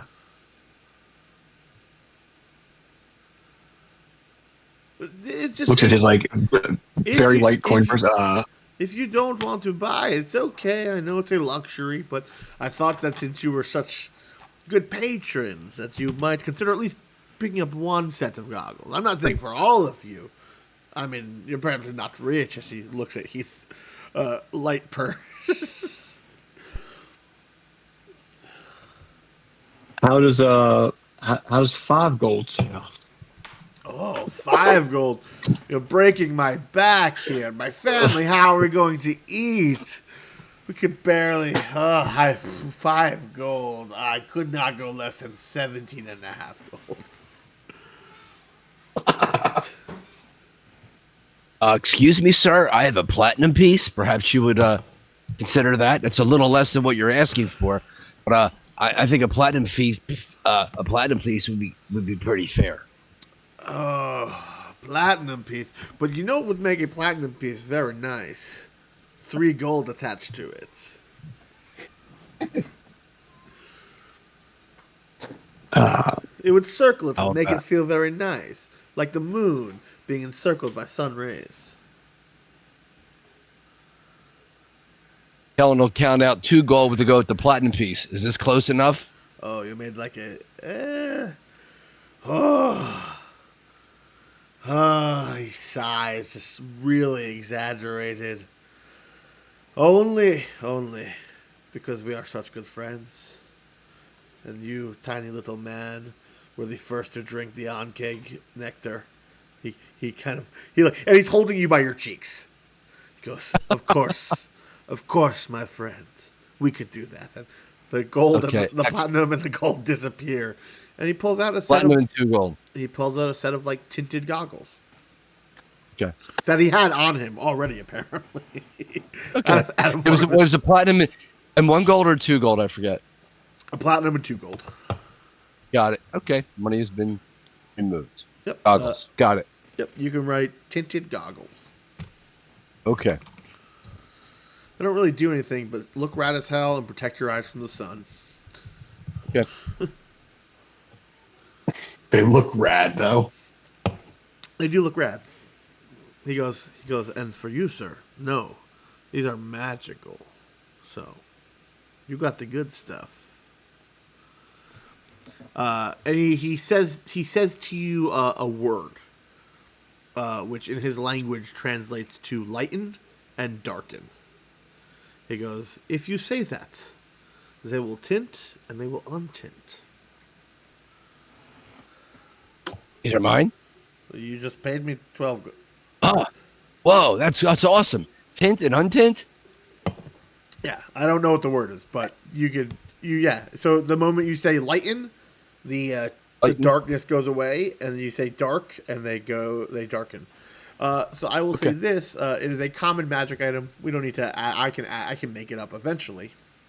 Okay. But what it will do for you, as a reaction, you can get advantage on a save that could cause blindness. Okay. Because you can say the word to like darken or lighten it.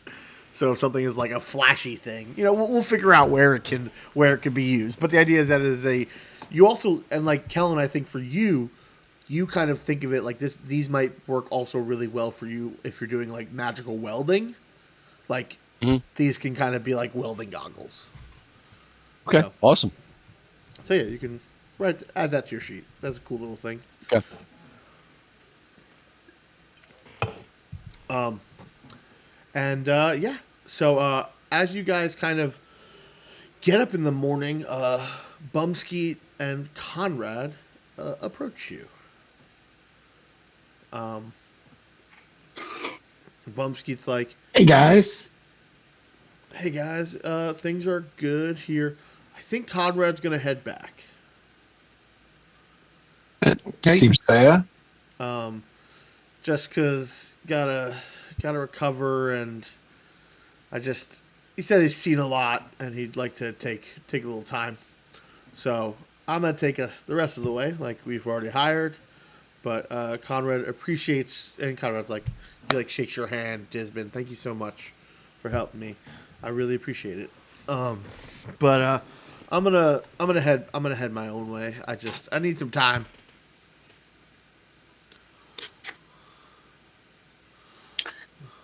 Um, well, I'm glad you made it this far, friend, and wherever your brother may be, I'm sure you'll see him again someday.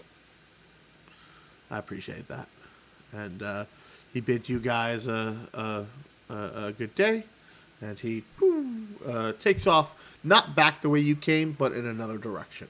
That is not where you are going. All right, Bumsky loads you all up. Goes. It's about a half day's sail to the oasis. We're gonna refuel on water, and then we will hit another glass plateau, and then by tomorrow we should be at the at Fulguratus. And if we make it, and kind of like looks at the sun and like judges, if we make it at the right time, we may not even have to wait for the elevator for the day. Are we that close already? Well, we go pretty fast, and since we don't really got to delay too much, yeah, we're. It's about a 3 days. It's about a 3 day trip on a skiff.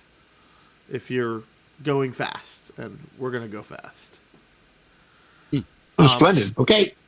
all right, and you guys take off. Everyone, make me a perception check, please.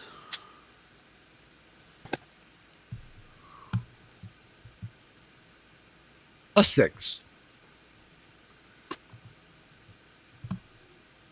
18. Nice. 22. All right, 18 and 22. You do not notice the black specks in the clouds anymore this morning from behind Is you. that we are confident that they're gone, or are we just like, I guess we're You confident they're gone. But Yeah, you don't really see, you don't see, yeah, you look back the way you came and you look at the clouds, you don't see any weird speckage. And throughout your journey, you guys spot threats, again, worms here and there. You see a scorpion, two giant scorpions attacking a bulette. Like, you see the fighting of many tribes. You see like the first thing that hits you halfway through the journey is like a smell, just this like hot, gross smell of like acidic. It's like bile and meat that's like rotted.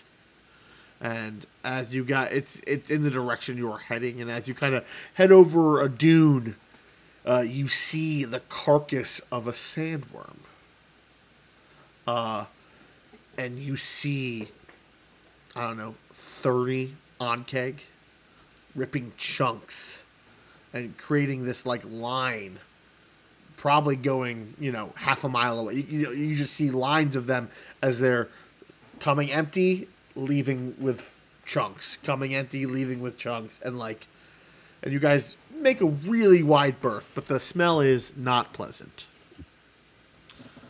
You guys eventually in the distance begin to see a little bit of greenery, a very small patch.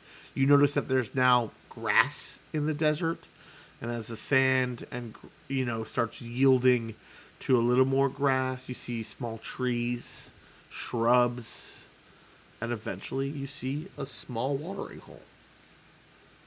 Make me let's say, everyone make me a survival check.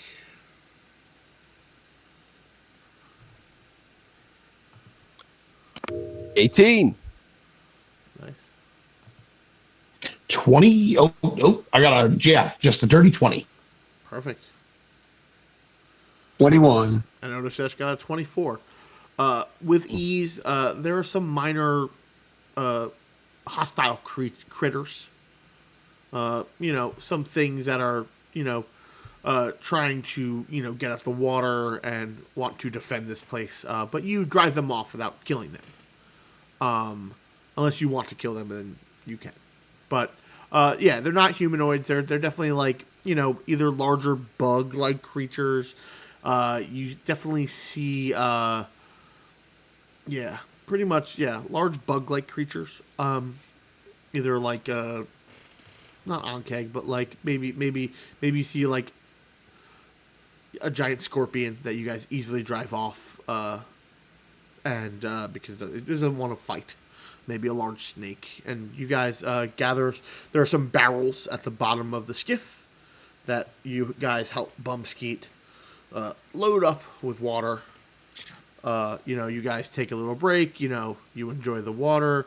You notice some of the trees have like melons on them, and Bumskeet's like, those are pretty good to eat. They're safe. I'll definitely climb a tree Yeah. and knock down some melons for people. Yeah, you Yep. get them, and I'll give him a boost. yeah. It reminds you a little bit of like maybe some of the scents that you use when you were cleaning your hands. So like that sweetened fragrance, you're like, oh, they maybe get it from somehow extract it from the rind of this. And you guys have a delicious small lunch, snack. And Bumskeet's like, so the next plane we stop at is not going to have the hospitality of Halcide. But we should be fine to camp. I can set up tarps across the skiff so that we can rest. We can take out the barrels of water, set them aside so that we can build, small areas for you to sleep. Up to you what you want to do, but that's what we got. Or we could try to push on through the night. I don't think we need to push. I mean, I'd rather get there safely than get there barely. Sounds reasonable. And he goes, all right. So you guys load up, and with now that you're starting to get like used to it, you're starting to really enjoy it. Like it's a very smooth ride, and you're seeing these strange things. Over the next few hours, you start to notice the air. It's drier. It's less.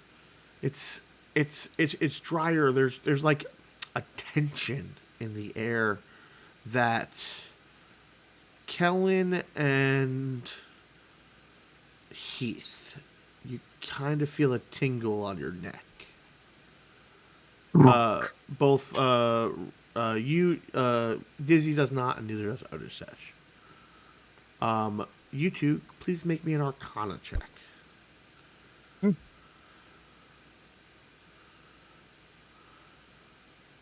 12. Okay. 20. My dice are exceptionally happy with me today. All right. Heath, there's something wrong.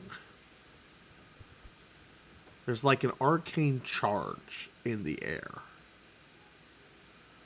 that you don't understand, but you know that something is up with magic. Like there's like a magical static in the air. It's kind of like the ozone pressure right before a lightning storm. Hmm. All right, I'm gonna cast detect magic not as a ritual. I feel like taking 10 minutes to get this info might be too late. Cool. Give me one And second. there's something going on. The hairs on the back of my neck are standing up. Everyone, keep your eyes open. Well, I need you to roll me right now. Please roll me a d20.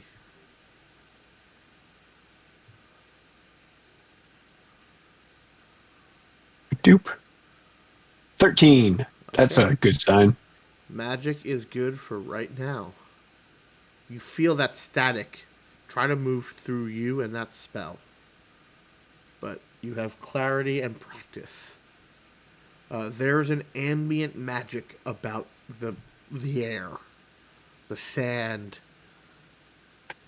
You can sense it all around you. It's almost blinding.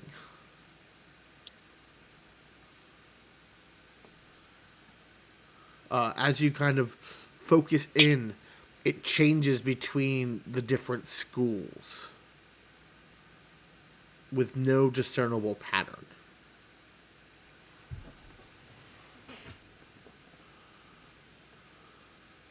Bumskeet, is there anything arcane to worry about out here that you're aware of? We got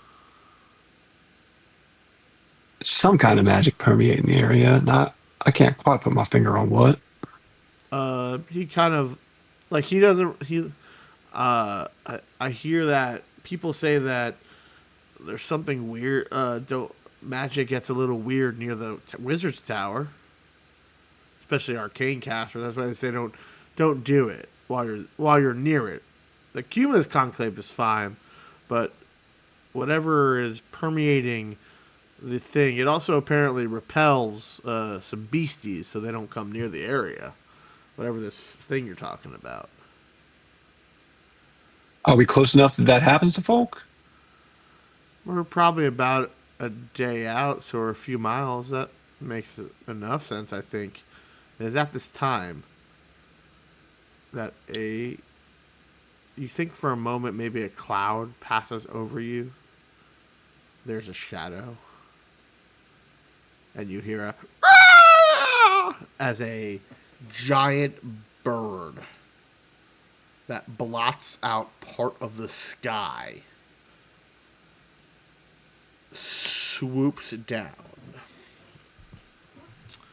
And I need to make an attack roll.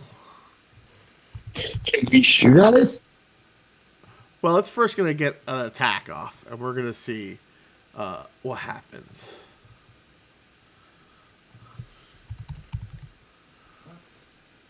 And you absolutely can take a shot at it once it gets its thing. All right, so it's going to make an attack. That will. So I'll say this: since you can't be surprised because you're within the aura, let us. Correct. I will let people can take reactions. This giant bird goes to grab Bumskeet. It looks like it will be hitting him.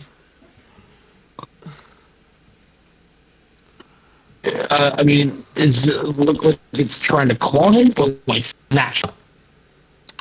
Snatch him.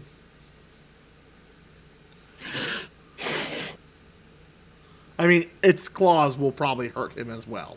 It is a So we are only getting a reaction. for now because it dives in like it's during its turn. It takes its movement, dives in, grabs, and is gonna try to fly off. But you guys see it as you hear the screech. It's diving, but it's I mean, Gene, I would attempt to intercept, but if it's a grapple, I mean, I don't think it matters. okay. It is a I attempt to intercept, Gene. okay. All right. Well, it will hit and see how much you can reduce the damage by. Okay. I will roll my interception. 14. I rolled very well.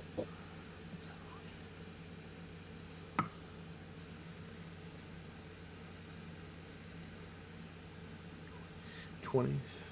So it does. Oh no, I rolled the wrong dice. Oop. Oh, 9, 10, 11 plus.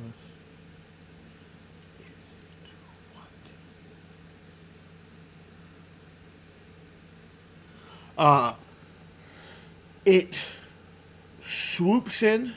You get your shield partially in the way, but it still it still grabs Bumskeet and goes up.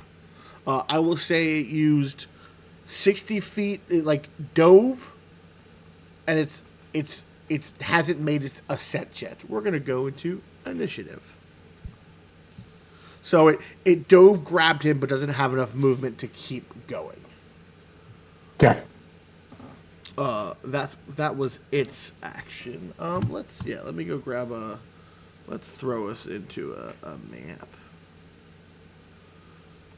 Heath, did you say magic is not advised here? Is there any issue with magic? Because I didn't sense all this. Honestly, I'm not sure. It seems stable right now, but it may not be later. And I don't know if that's triggered by spells or by ebb and flow. Well, we'll find out quickly. Indeed. Oh, I gotta move people. You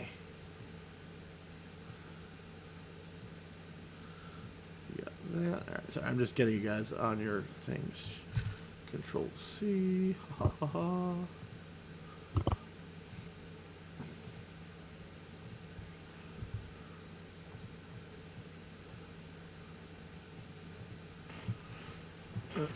Uh,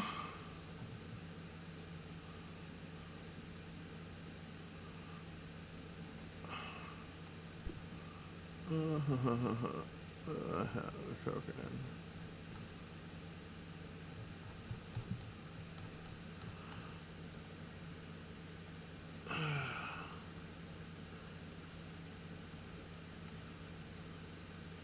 Alright, I don't have that at the ready, so we're just gonna make this.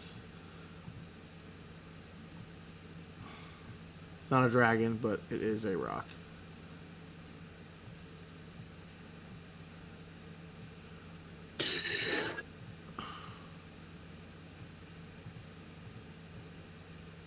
Like, where is Bumskeet? Not there. Okay. Hold on. Aha.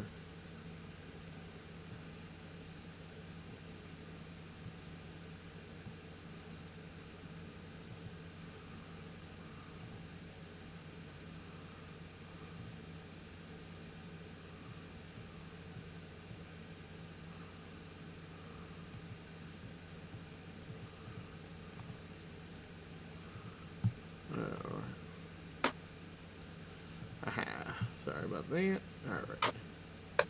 Paste. Alright. Let's clear this.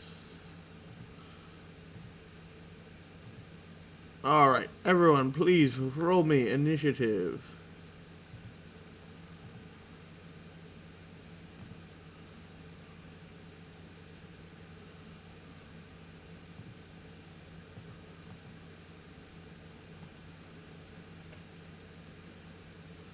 I know fucking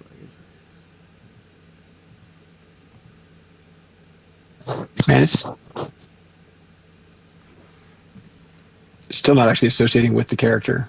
So if you click your token, it's just not letting you do it? Yeah. Okay. Sorry. We'll figure it out. No, it's just being weird. All right, it is my token, so it's not that.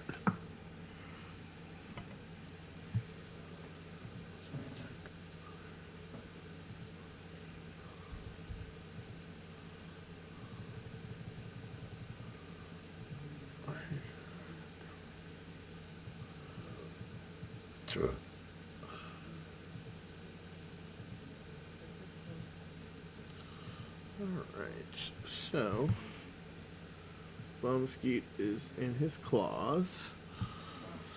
He got 8 plus 5, 13. Alright, what did Heath get for initiative? 19. 19. And then Otis Sash got 13.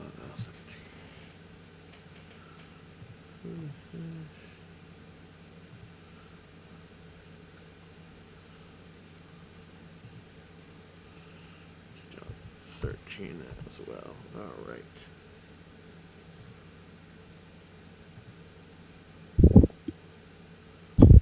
All right.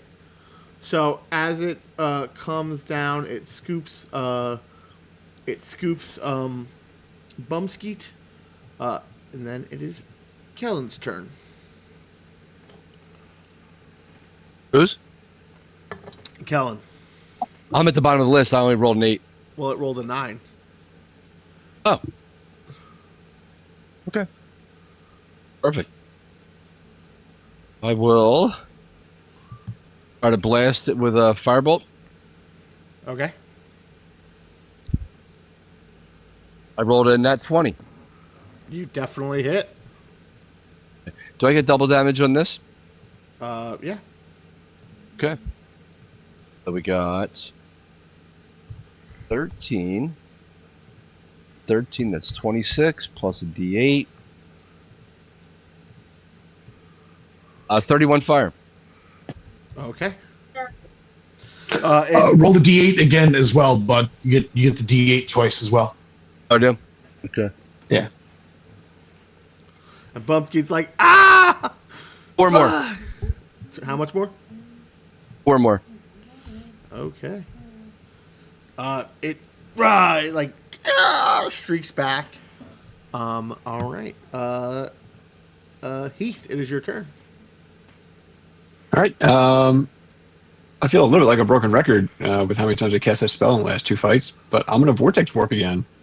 Okay. Mhm. I'm going to bring Bumskeet back to the skiff. And he could just choose to fail. Yep. All right. And you notice that like where the talon should have done a lot of damage, most of the talon raked against Dizzy's shield, so he does not look as injured. Nice. As you took. If you would have matched his damage, I would have let you deflect the whole attack, but you were 6 off. Yeah, sure. No worries. So he goes, we gotta get to either scare it away or we it's gonna destroy the skiff, is what he says.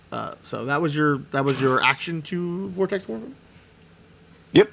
You got do you have a bonus action? No, I don't think so. Does Bumskeet have that ability that you give him something if he does if you move him? Yeah, he can use his reaction to make an attack. Okay. If you want to let him do that before he got teleported, that might work. Otherwise, I don't think he's like going to punch the skiff. No, he can shoot a radiant bolt out of his hand. Yep, definitely. Oh, actually, you know what? He will attempt to punch the rock. As you go to teleport him, he's at disadvantage because he's still grappled during this moment. But if he, and I think, yeah. Oh, actually, with a 5, does that? Nope. He misses. But he nods like he's ready to push it. Anything with your bonus action? Nope, I'm good. All right, Dizzy, it is your turn. I see Bumskeet appear next to me, and whatever happens, keep fucking going. And with that, Gene, I'm gonna grab the edges of my cloak and wrap around myself, and I'm gonna misty step in the back of this rock Sure. Hold on, I gotta move him. His because square. that's what heroes do. Uh,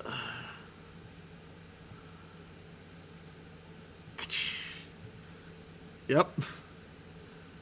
Is Reggie coming with you? He's not. He is absolutely not. He could. I'm just saying he could. I, Gene, I hear you. He's staying put. Okay. And I just step back and I start fucking. And Gene, I'm gonna take one hand. Like I'm not gonna use my one hand to like grab feather and fish and whatever I can hold, and I'm gonna use my other hand to stab with my long tooth. Okay. So just shield is not out. Roger.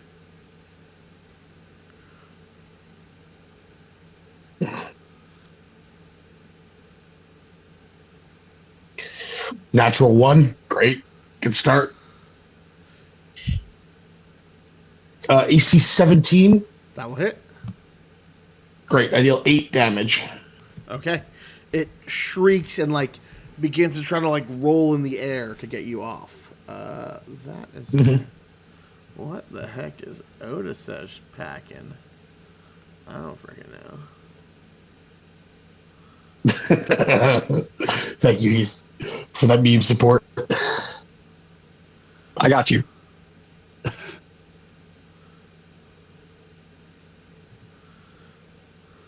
For some reason, I was convinced that was Oh, also hey, my Gene, hammer. add 3 damage to that. I'm gonna be.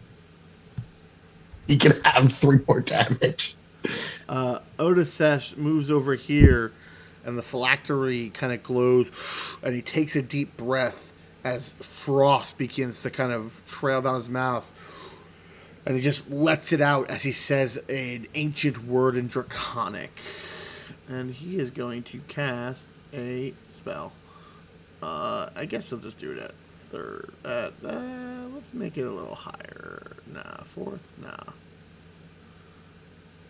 Yeah, we'll do it at third. And this creature needs to make a con save.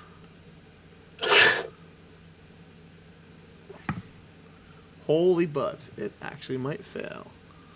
It barely fails by 1. That was incredible. You watch as this ice begins to bind around the creature. And it seems as it lands on the ground, because its speed is now 0. Whoa!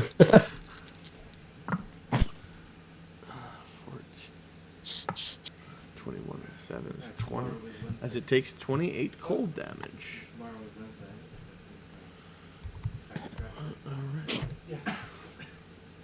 Alright, so that was Otisesh's action.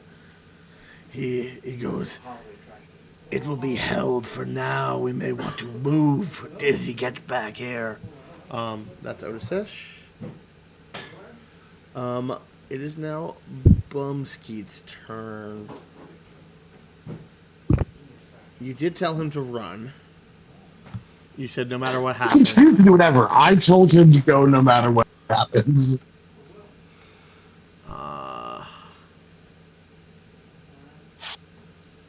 Bumskeet fires 2 radiant bolts at this guy as his action. And he will hit with one of them, doing 9 points.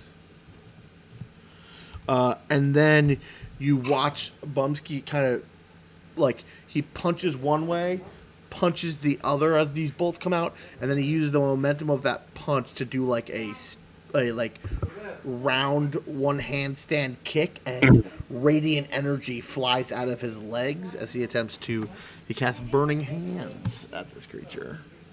That's his bonus action. Oh yeah. Yep. As he does some sort of searing arc.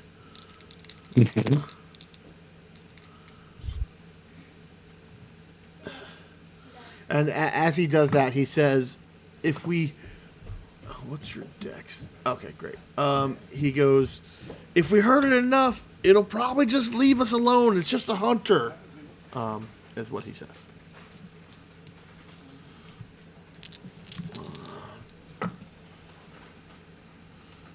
Sounds good to me.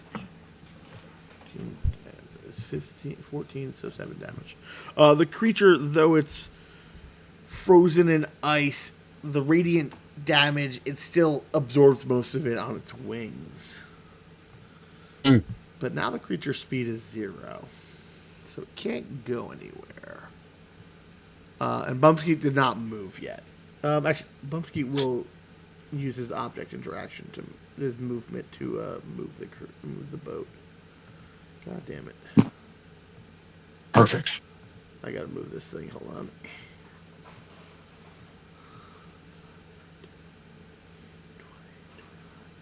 Mm.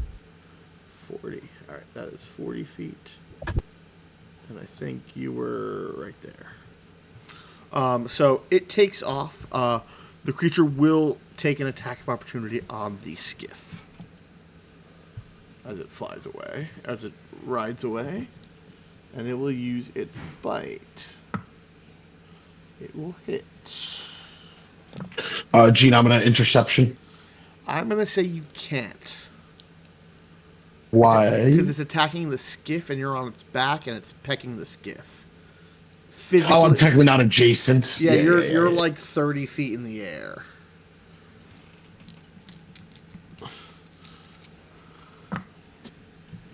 But I understand what you were trying to do. Thanks. I'm just saying, like, I get the idea of like what you are trying for, is what I was like. But I was like, I think you're a little too high. Yeah. No, I get it. It's a big boy. It rips a huge chunk out of the skiff. You think if the skiff takes 2 more of those, it will not be a skiff anymore. Kellen, it is your. Actually, that was its reaction when it flew away. So it has a turn. You're on its back, but it has a speed of 0, so it can't like talon you or beak you. It's going to use athletics checks to shove you effectively to try to push you off it. So please make me an athletics check or acrobatics, your choice. Here I go. I got a 9, bro. I rolled that one. It got a 28. So it like does this weird buffet, and you go and you will fall. I'm just gonna move it. So you fall to its feet. So that was one of its attacks. That was its using one of its attacks to do a shove. And there we go. Okay. I'm going to say because you're falling in sand and it's softer than the earth, you're only going to take half damage from the fall. Okay. Cheers. Oh, I like that. So instead of taking 11, you will take 5 points of falling damage. Make me a dex save to see if you can stay on your feet. 5 damage. Dex save incoming. Oof, my dice. I got a 10, brother. I'm going to say you fall prone. Yeah. And so it used one of its attacks to. I'm going to say its claws are kind of frozen right now, so it tries to peck you on the ground with its second attack. Okay.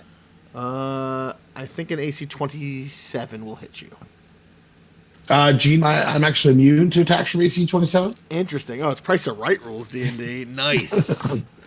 Yeah, I'm sorry. You went too high over my AC. Well, I rolled very badly for damage, so be happy.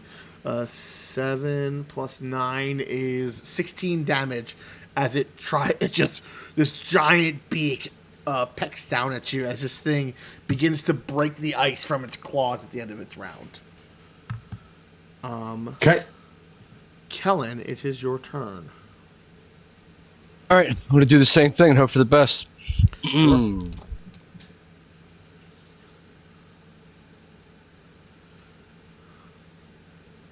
15. You hit. Okay.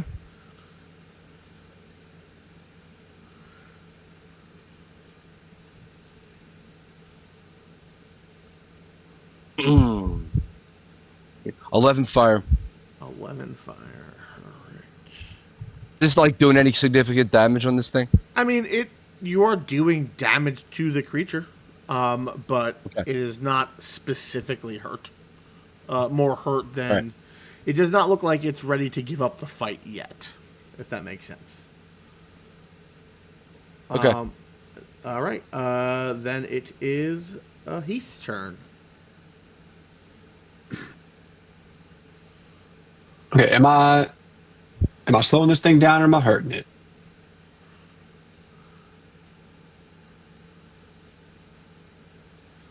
All right, heard. I mean, I think only Norm can answer. I'm currently sorry. being pecked to death. I'm gonna cast Ever's Black Tentacles. Okay. So give me a DC 17 deck save. I fail. That might be really good, actually. So it's restrained. Oh. And it takes so incredibly little damage.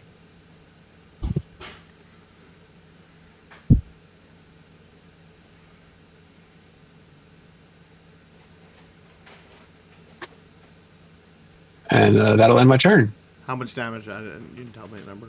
Oh, 4. Sorry. It landed in the VTT. Gotcha. All right. 4 damage from my level 4 spell. But it is currently restrained, so that's pretty good. Yeah. Dizzy, it is your turn. Dizzy will kind of shake his head and like sand. And I'll stand up and I'll take my shield off my back. You're just a big fat chicken, aren't you? I'll fucking stab this thing in the chest. Okay. With advantage. Sure.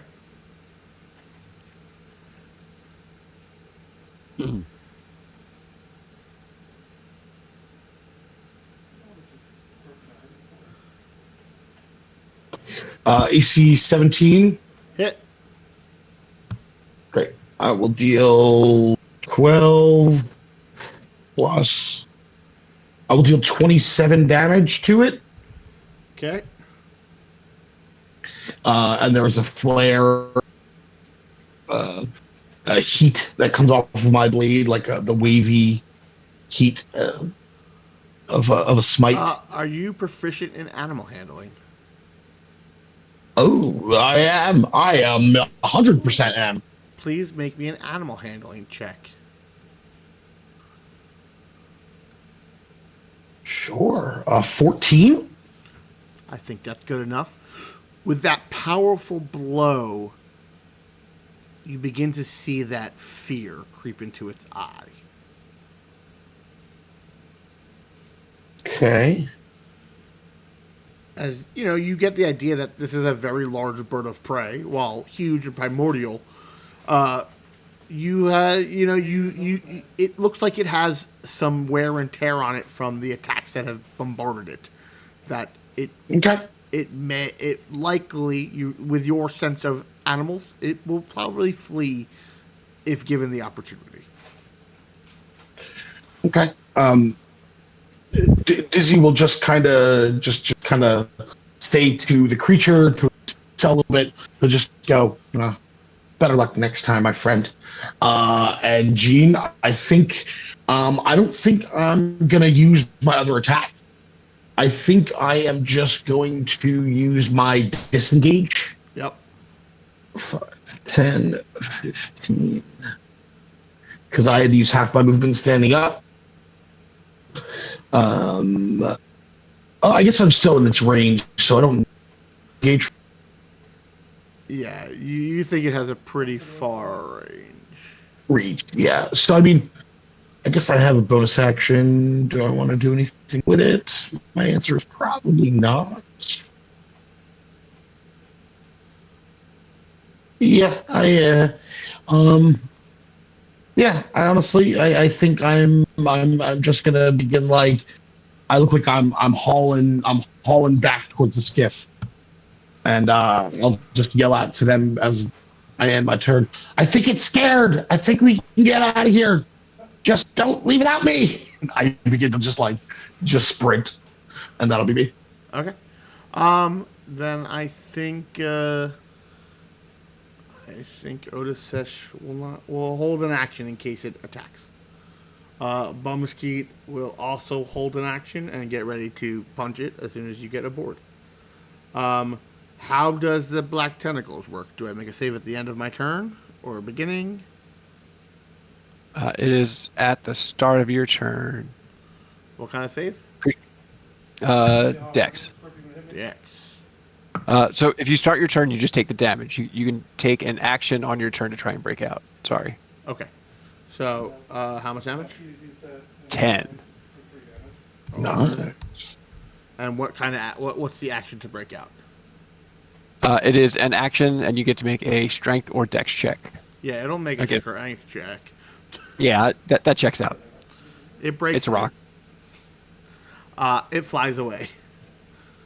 Cool. I drop concentration. Yep. Whee. All right, and Dizzy, you can get onto the pretty damaged skiff, and you guys take off. Bumskeet whew. You know, something must have agitated that thing. They fly around near the conclave, but they don't often fly toward the ground. Unless it was sent here to just bother us. I mean, I think if it was sent here to bother you, it would have finished the job. Or the job on me. Yeah, I mean, he definitely is a little shook, but, he doesn't seem like crazy phase. He definitely seems like a little shocked more than anything. Like, he would think that it would go after a bigger prey. Do you think something happened at the Cumulus Conclave that drove it farther than it would normally hunt? I mean, could be. I haven't, it's been a little while. Well, maybe we'll find something up there. And so you guys continue on. No longer. Is everyone okay? Nothing. Bumskeet? He looks a little injured, but nothing all superficial. It seems like your shield has a small dent when it tried to grab him, and it ate two of the claws. Ooh. It's like Bumskeet just took the back claw because of you, so it wasn't so bad. He goes, I'm good. And you notice as he's touching the skimmer, some of the air energy kind of flows into him, and his wounds close. As he will use the monk's fast healing. And he continues punching it. The rest of your trip is uneventful. You guys arrive on a small glassy plain. This one's a little raised up, so you can kind of see around. And in the distance, you would have to say probably, it's hard to tell, but you guys are on a dune that the sand has kind of come down on, and you see you're kind of on a glass plateau that kind of oversees part of it. And in the far distance, you see a large blackish glass structure that almost pierces the clouds. But again, the heat mirage and the way the desert works, it is hard to tell the true distance. But your destination is definitely in sight. Whew. You see there's a large chunk of wood. Let's see what happens. Well, it only damaged one of the water barrels, so we should have enough water to last. As you see that the beak rip through one of the pontoons and into your hull a little bit. But Kellen, if you don't mind, I know you were checking out. Could you help me repair this? Absolutely. I'll take out my little gadget off my gun, rework it, and it turns into some tools. So he kind of, you see him go below deck as you guys move out the barrels. He pulls out some like planks of wood, of this arboreal wood, and he begins like you guys begin measuring and cutting to replace and patch job the vehicle. Please make me a tools check with advantage as Bumskeet and you are working together. Okay. 26. 26. Roll me 10, 15, 20. 4d8. Okay. Is it fine to take a short rest, Gene? 13. Yep. Yes, yes. How much? 13? 13. You patch it up. It is not fully healed, but you have repaired a good amount of the damage this evening. Okay. Today. So you think that it's going to need some more serious repairs maybe when you get to the tower, but it is not, there's no issue. You healed that much. All right. So you guys kind of gather up on this glass plateau for your final night in the desert. Tarps are set up. Pontoon is made, so the skiff can be slept on. There are some rugs laid out, and you guys can kind of figure out how if you're gonna take watches or what you're gonna do. Yeah, I think we should definitely take a watch. Yeah, I would Agreed. say this is a little bit smaller. This is maybe like, this is more like, it's probably like, maybe like 90 feet in one direction and like 45-ish. Like, it kind of like creates not like a perfect circle, just like jagged parts of this glass, but it's raised up like 15 feet above the sand. Okay.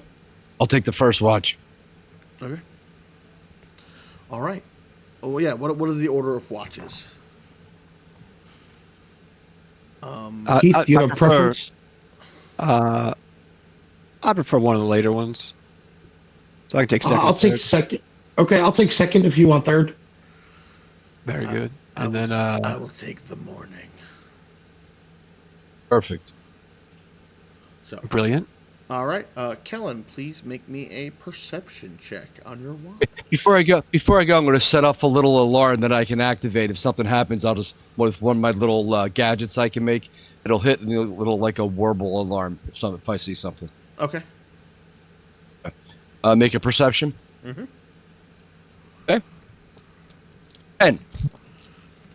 Your watch goes uneventful. Okay. Who's next watch? Diz. Me. All right, Disbin, please make me a perception check. Reggie will also do one.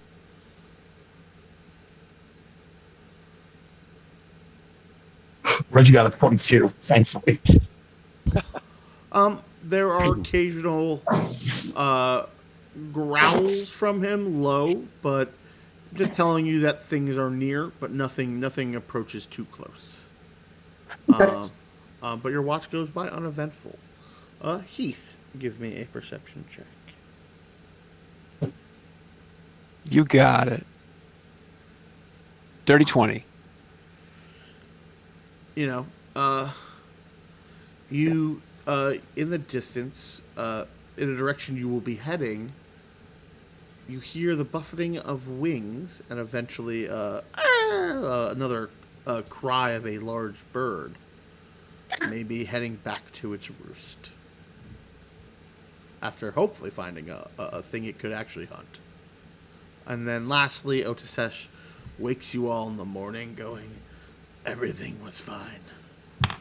And you guys take off, and that is perfect. Great. Yep. I want to end by 10:30, so we're at a pretty good point. So, you guys take the last part of the trip. Dipping and diving and going over dunes, and eventually, in the distance, this massive glass tower. And now it's not just like clear glass; it is like a black glass with like a bluish green tint. But it's not see-through, even though it probably should be. And occasionally, you watch as electricity flows up and down this tower. Uh, in the distance, you see a set of you see tents and things moving. You see skiffs approaching, and you see, but it leaves in the tower seems to have like a a space outside of it, maybe maybe 50 feet around the edge of the tower. There's nothing. There's just like packed sand. Um, you see as you approach, Bumskeet takes you in. People greet you and cheer. You notice that there are some travelers. There are different other air ganassi on different vessels with other people. You see one air ganassi is, paying some porters to help him unload his skiff that has just been full of cargo. But they seem to be going to the east side of the tower, where a lot of the pedestrians and normal and like people who want to go up, or people who like just people like normal people in travel clothes are going to the west side of the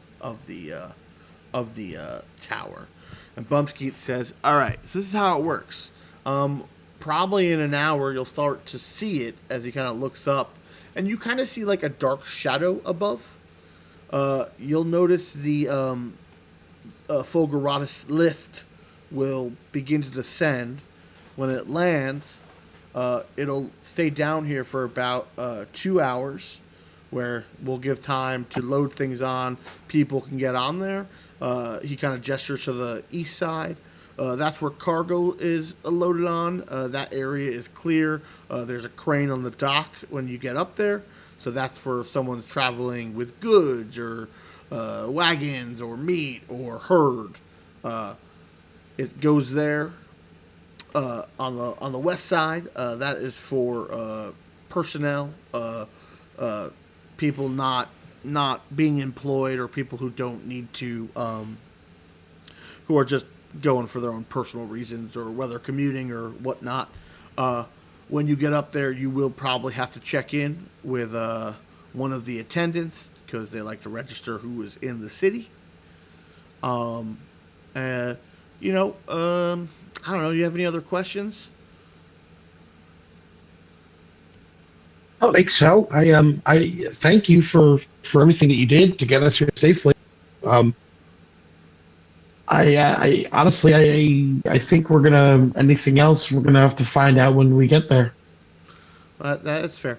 And you guys also feel now that you are near the tower, the instability of the energy of the arcane energy seems to have gone away.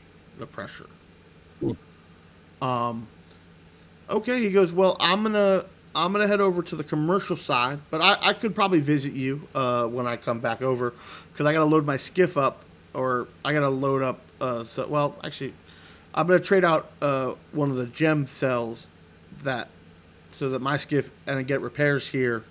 And then I think some of my clan mates are going to bring some of the expended gems up to get recharged and trade. Okay. So Are those Delightful. gems expensive? what? Are those gems expensive? I mean, they're So I kind would of love to have one. I would love to have one that's fully charged. well. The wizards make them, so you'd have to talk with them. We just trade. We have a constant contract. We don't like have extra ones, Okay. but Well, thank maybe. you anyway. I'm sure. I'm certain they'll give me one. I hope. I mean, the Fulguratus Academy has been. They were. I mean, they got a bad reputation, but I think there's lots of traders up there. You might be able to find someone who's sympathetic and willing to trade. Don't worry. Okay. Just be careful. You will be bombarded by people wanting to trade you things. As a heads up, they love to buy and sell uh, their goods for earthly good for Chaldean goods because they just don't have as much access. So you might be a hot commodity up there. Not off like there are traders and people do come up, but they're also got some weird things that you can only buy here. So I don't want to spoil anything. I think you'll. I think you might have more fun shopping and seeing the sights. But besides that, if I don't, I don't know how long I'm going to be around. Maybe a week I might be down here just 'cause I got to do repairs and I want to inform the clan what happened. But if you see me around or you get me a message somehow, I might be able to help transport you back to where you're going. Thank you. All right. Well, thank you for helping me so much. He kind of like shakes all of your hands. And It's been an absolute pleasure. Thank you so much. I used to adventure, so that felt good again. But I think I'm good. I think I'm good, honestly, from now on. You almost got eaten by a giant bird and a giant. That felt good. I think you're crazy, Bumskeet. That's why I don't do it anymore. Maybe I should get a new line of work. I That think I'm gonna rethink my life. No, nah. well, if you're around in a week, we'd love to see. We'd love for you to be the one to transport us back. Yeah. Oh, Well- indeed. All right. Well, I'll get you to it. As you guys are kind of sitting there waiting, you begin to hear, and you hear and feel the static grow again. As you see this like 50-foot platform connected to the tower via like lightning arcs, slowly lowering to the tower to the sand. As it gets within, probably like 1,000 feet, you see these people in like ornate breastplates with like strange slits in their back of their armor, and they're ordering people to back away and make sure that everyone is clear of a certain zone. You notice continual light stones begin to light up surrounding the bottom floor, kind of showing a line of where the platform will sit. These people look human, but there's definitely something a little off about them. Some of them have like single colored irises. Some have almost like a star nebulous for their pupil. But they look mostly human. Besides that, and as you, but they are wearing armor. They have like an insignia on them of like a cloud with like a lightning bolt piercing it. And after the platform settles, you notice they begin ushering on the people with cargo and herds and like commercial things first. And then people start moving forward and they start gesturing and ushering the pedestrians and those who are of a more normal ilk and doing it for personal move. And this is when you begin to notice that, like, amongst these people, you see bird-like humanoids. You see an eagle-headed, eagle-body, Aarakocra. You see an owl person, an owlin. Dizzy is staring. Dizzy is definitely full wide eye. You see a small Wow. you see a small family of Kenku moving in. You see some Ganassi. You do see some of the desert folk as well. They seem to be getting on. And you do also see some adventuring types. Some people looking, and Kellen, something that catches your eye. You see a Goliath with different runic scars on them. Um, Mhm. and he's by himself, but you know, and eventually you guys are loaded on. You see people kind of like pull out like picnic blankets and like sit down. Someone takes out like a camp stool and like flacks it out and like sits on it, knowing that this is going to be a bit of a trek. After about 2 hours, the last people are loaded. You guys make your way. Are you going toward? Are you going to be toward the edge, middle, or toward the tower side when you load? I think it'd be exciting for Kellen to be on the edge so we can really experience the whole Okay. I whole think emotions of it. Dizzy's right next to Kellen there. Yeah. Like, fingers on the edge, looking Yeah. over. Yeah. So you don't see. There's no like rope or wall. There's just like an edge that you can fall off of. But Yeah. as you guys get on, they go, everyone step back. There will be small protective walls so no one falls to their death. We would hate to have that happen again. It says one of the folks in breastplates.